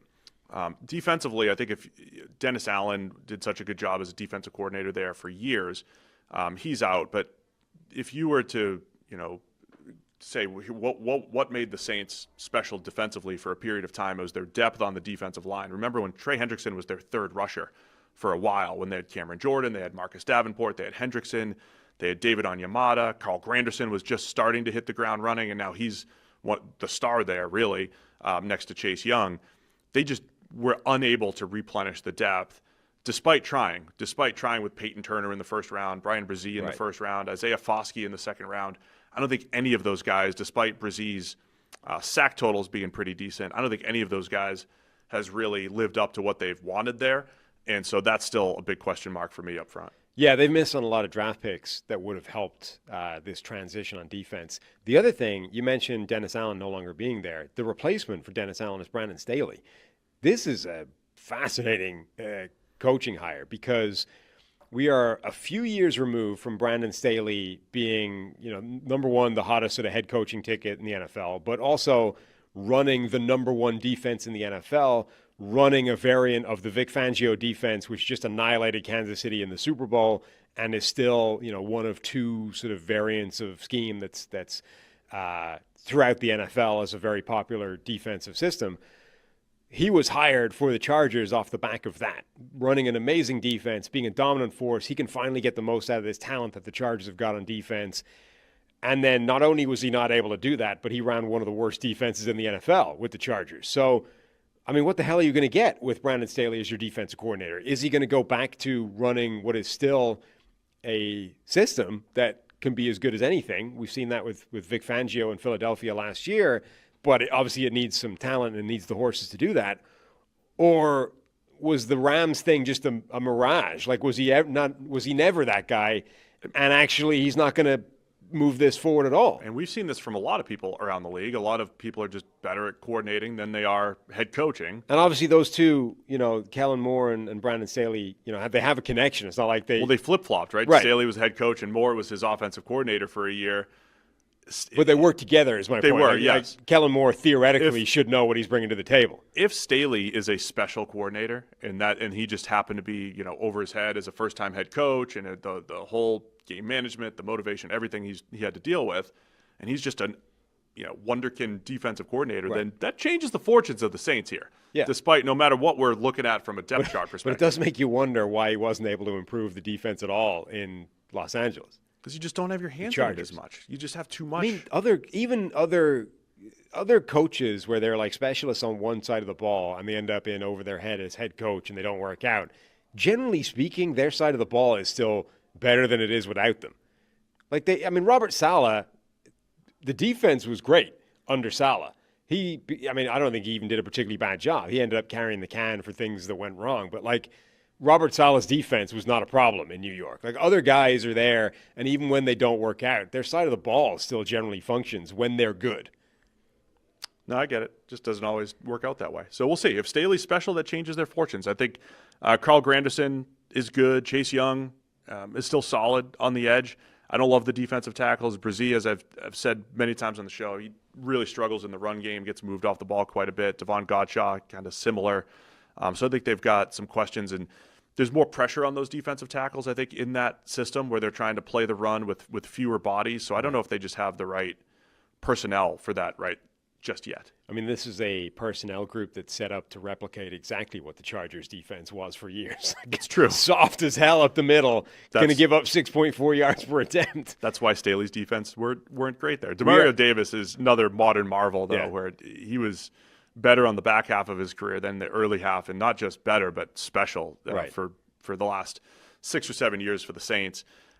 Justin Reed comes in at safety, a mix of him and, guys like Kool-Aid McKinstry in year two.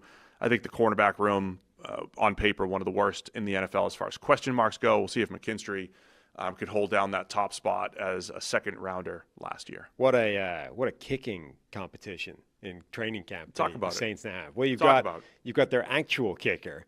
Then you've got Irishman Charlie Smith, who they signed last year off the IPP, but unfortunately signed for the one team that just has a fantastic kicker and was therefore never likely to get the starting job going forward. And now you just add safety Justin Reed to the situation. Who can kick off as well. Understood. So what a kicking battle this is. Just lost everybody with that. But I see the joke there. Justin Everybody Reed, loves it. Special. Saints, over-unders 5.5. A lot of people expecting them to be in the top overall pick market. Yeah. I think that's going to be tough in the South. To win the number one overall pick? Yeah, I think it'll be tough for the Saints to be there. I wonder how many times the team that's the favorite going in to get the number 1 overall pick actually does it. The 2019 Dolphins, they looked like, an SEC team trying to play in the NFL, and they were, still didn't even get it. The problem is, I think it's quite difficult now to win 0 or 1 game. Like, I think even the terrible teams tend to find 2 or 3 wins, and that means that any game late in the year can completely change the top of the draft, and we've seen that in the last couple of years. Like, every time you think a team's got, the Patriots, whoever, like, these teams take themselves out of the number 1 overall pick with a stupid win in Week 18 all the time. So I think that's the problem. Like, I would be shocked, I think, if the Saints were not picking in the top 3. But the difference between 1 and 3 could be a random game that somebody wins in Week 18. And Tyler Shuck probably has to be special for them to not be considering one of the top quarterbacks next year, where, we know what happens a year early. The quarterback class, there could be 2 first-rounders, there could be 5 or 6 with some of the names.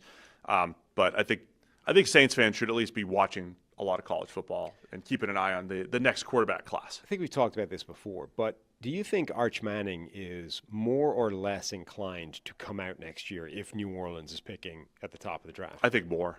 New Orleans, of course, for anyone that doesn't know, Archie Manning, Arch Manning's grandfather? Just grandfather, not great grandfather, yeah.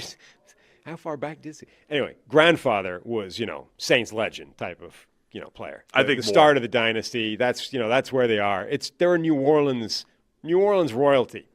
No, I think more likely. Because I'm generally, my opinion at the moment is I think Arch Manning is very, very likely to stay in college, almost regardless. Yeah. I do wonder, though, if that changes if the Saints are number 1 and interested in him. It also depends how if Texas wins the national title. Or if he stinks next year. True, but if he's the QB for the national title team and the Saints have the number 1 overall pick, it's all right, see you later. But you also have Garrett Nussmeier, LSU. You've got that other local connection. Was it Feinbaum, is that his name? Is out there being like, he's going to be the best quarterback in college football history. Like, the dude, has he even played well yet at any point? I mean, this is all theoretical at the moment. Are you questioning Paul's ability to construct a hot take? Yes. Well, no, not his ability to construct a hot take. His ability to construct an accurate take at the moment. All right, over under 5.5 here for the Saints. Where are you going? Under. I'll also take the under for the Saints again. Let's wrap it up.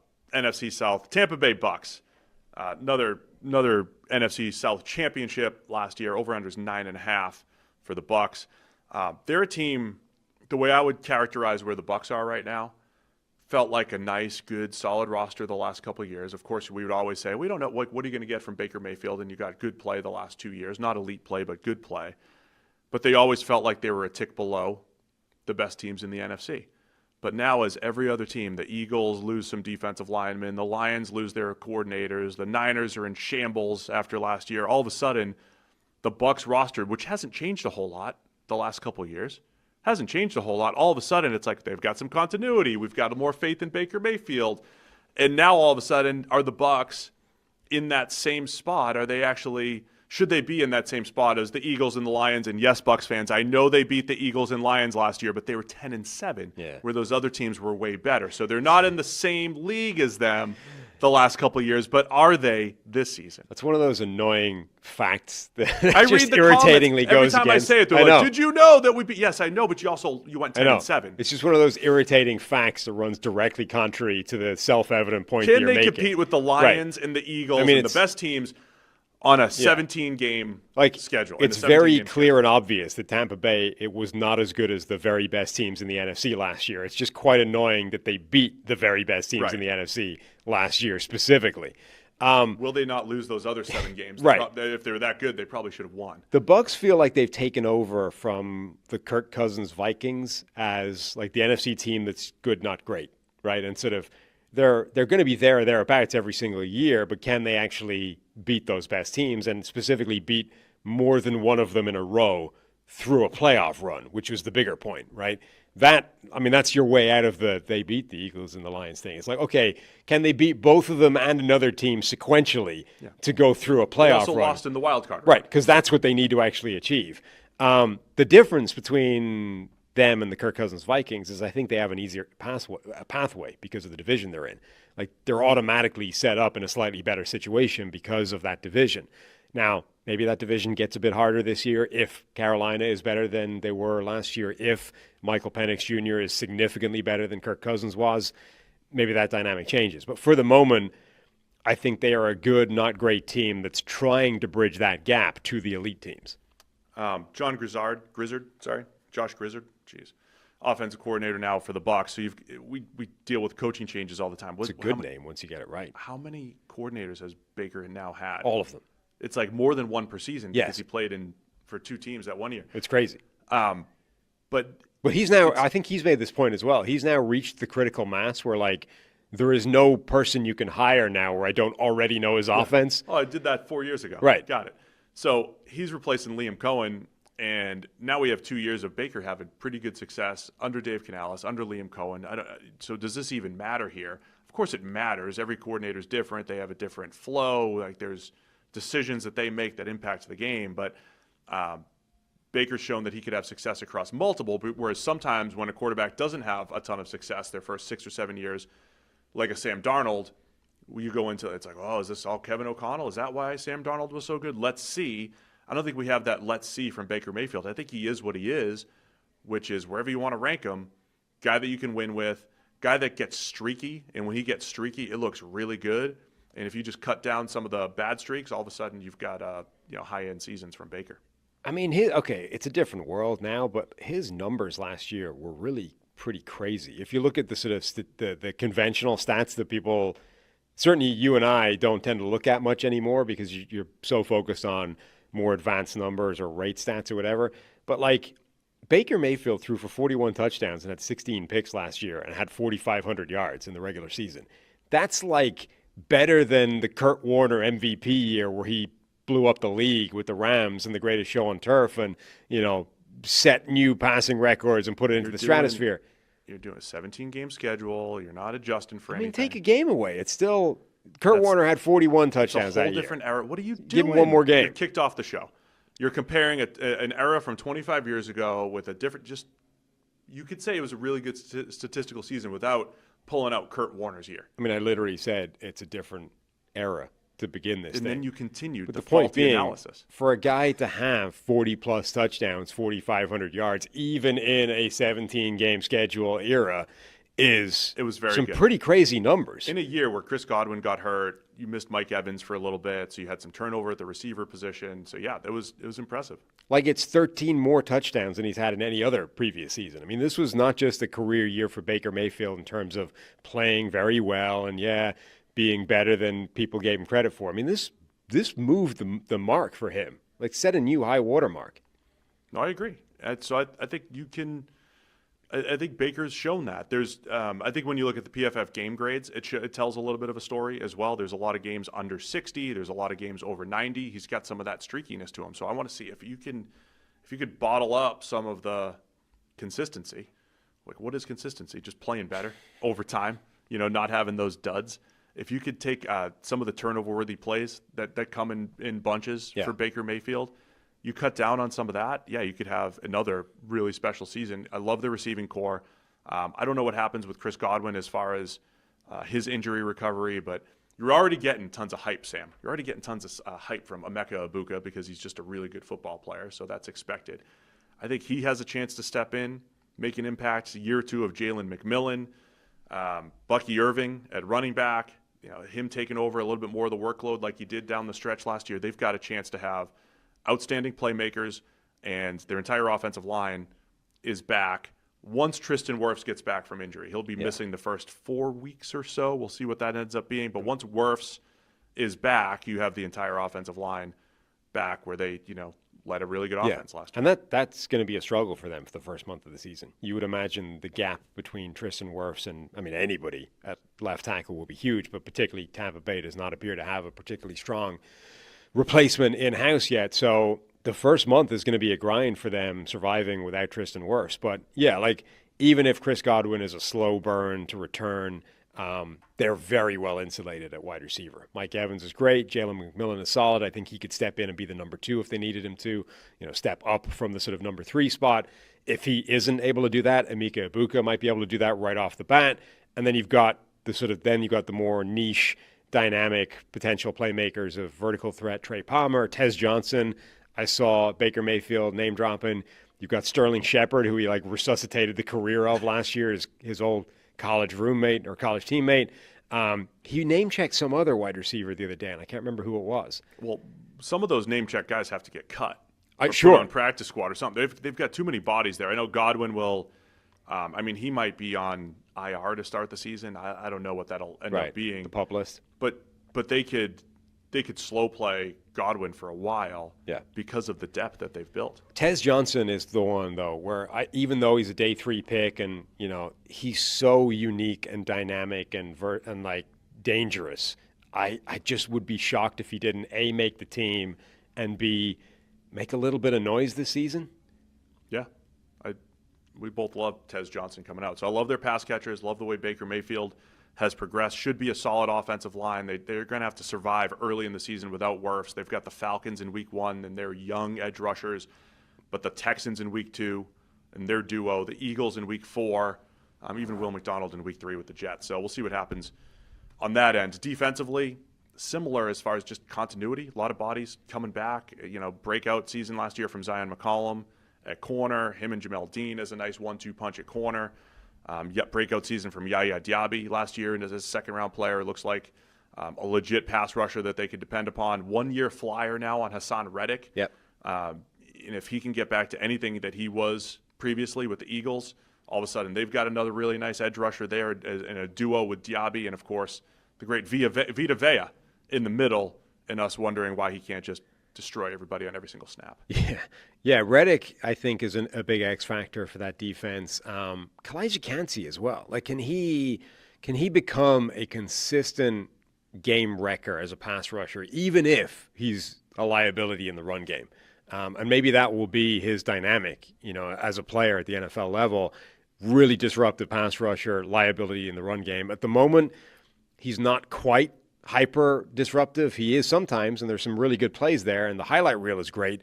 I don't think he's as consistent as they want him to be for a first-round player, and he's a liability in the run game. I think if that balance tips a bit more towards being disruptive and just a real force as a pass rusher, then he can make a big difference there. Levante David, they re-signed him again for another 1-year deal. God Guy can still play at linebacker. Saw our friend Pete Prisco talking up Servace Dennis, the second-year linebacker, missed a lot of time last year due to injury. I liked him coming out. I think he can make an impact next to David as well. Antoine Winfield Jr., full season of him at safety. So I think the secondary looks pretty good. Linebacker looks solid. I like the depth on the defensive line now. And again, a big part of this is because these guys are homegrown, and sometimes those stats are overrated. Like this team has, 90% of their starters were all drafted. Right. In the Bucs case, I think there's some like Logan Hall. The fact that Logan Hall was drafted and is a starter for them, he's an okay player. But overall, the fact that they've drafted and developed the depth that they've created, mostly in-house, I think is a huge win for Jason Light, this front office, and what they've done in Tampa Bay. I'm rooting for the star of the Shedeur Sanders draft fall, which is Shiloh Sanders. Shiloh, of course. Shiloh Sanders became quite clearly the glue guy throughout that entire process, and more importantly, the jokester who was constantly cracking jokes throughout the entire process. The time to get an agent, because apparently my dad being my agent hasn't worked out that well. Or it didn't work out for Shedeur. I'm rooting for Shiloh now. Even, I'm not sure he's a great player, and I'm not sure he makes the roster, but I'm now rooting for Shiloh Sanders. All of this analysis is for this year, and we'll pick their over-under in a minute here. But we also mentioned, I think these last 2 drafts, the Bucs have just brought in a ton of good football players that are both going to bring depth this year. But guys like Benjamin Morrison at corner, who I thought looked like a first-round player for much of his career, gets hurt. They might not need a whole lot of him this year with McCollum and Jamel Dean, but gives them flexibility. They had a really nice draft. Gives them flexibility for the future. Same thing with Ibuka. If something happens with Godwin or he can't play, Ibuka's bringing that depth. So I think a lot of their drafts, just drafting good football players at non-need positions, when you start to stack that up on the depth chart, it's like, wow, they've got great depth because they just continue to bring in good football players even when they didn't need them. So I think that's the other strength that the Bucs have. is the depth that they've built through their draft and develop approach the last couple of years. Yeah, bummer, unfortunately, that they've already lost one of those draft picks with David Walker going down. But I think they had a really almost maybe all of those draft picks could contribute year one, obviously other than Walker. All right, man. Over-under's 9.5 here for the Bucs. 10-win season last year, and 4 straight years as the NFC South champions. Yeah, I mean, I'm willing to go over. I think they can still win the division and get to double-digit wins. Yeah, I'll say over as well. I think the Baker Mayfield and Todd Bowles era has been, I've said inconsistency a million times here, but I think they've lost a lot of games that they would want back, but they've stepped up and won some big games as well, like the Eagles and the Lions last year. If you just cut down on some of those unexpected losses, then you're talking about a 12, maybe a 13-win season here for the Bucs. So I'm going to go over, and I think they have a chance to, make a run, maybe get into the final 8, maybe even get into a conference championship game this year. I mean, that inconsistency you talked about with Baker Mayfield is a big part of that. If you get a game where Baker has 3-4 turnover-worthy plays, it's pretty hard to win those games. But if you get a game where he has 3-4 big-time throws and doesn't put the ball in harm's way, it's pretty difficult to lose those games. Baker's inconsistency and streakiness and variability, I think, gives them a very broad range of outcomes in any given week. But if Baker plays well on top of a pretty good, talented team, they're a very hard team to beat. One more prediction for the Bucs. Mike Evans will have more than 1,000 receiving yards this year. Will they have to feed it to him? Even if he plays 5 games, they will find a way. But will they need to feed it to him in the dying seconds of the Week 18 game to get him there? The legend continues with Mike Evans. All right, man, that's it. Another division, couple divisions down. Done. All from the new studio. How's it feeling for you right now? You like it? Good. It's good. Yeah, like I said, it's a work in progress. We got to dim this light, having successfully dimmed the other one, so that I'm not shining blue on the solo shot like here the entire time. Probably need to find a way of muting those people. That's a good test here. Did you let us know if you heard the yelling in the hallway? Yeah. So we find some way of muting those people too, and then we're good to go. Yeah, we're just getting used to our neighbors around here, and what the neighbors are going to bring to the table. Maybe they'll be a part of the show. Who knows? We're open, but excited to be in the new studio. Appreciate everybody for helping get us over 50,000 subscribers here on YouTube. Let's get to 60. I'm selfish. Let's get to 100,000. 100 is when we get the plaque. For the plaque. Yeah, that's right.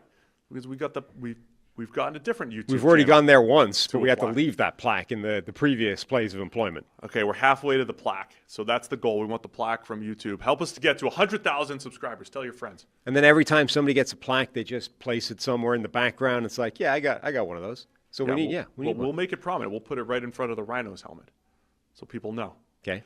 I think new people don't know what the Rhinos helmet is. There's a lot of questions sometimes. Like, what's the deal with the helmet? That's the team that I used to play for in Ireland, West Dublin Rhinos. You're a Hall of Famer. Yeah, literally. Irish American League Hall of Famer. Yeah, true. Irish American Football League. True that, as they say. All right, so that's today's Monday. So that's our South show. We've got one more division preview. That's this Thursday. This will be the last week that we're just Monday, Thursday. And we're going to go back to Monday, Wednesday, Thursday as our shows. In season, it'll be Monday, 7 a.m., Wednesday at 9, Thursday at 9. So slightly different start times on Wednesday and Thursday during the season, but still 3 times per week. Plus, you have to be subscribed to YouTube because we go live at any time. We go live after the primetime games. We'll be going live after the big preseason action. So just be ready. We can go live at any time. Anytime. All right, that's it for us today. Thanks to everybody for tuning in. See you again.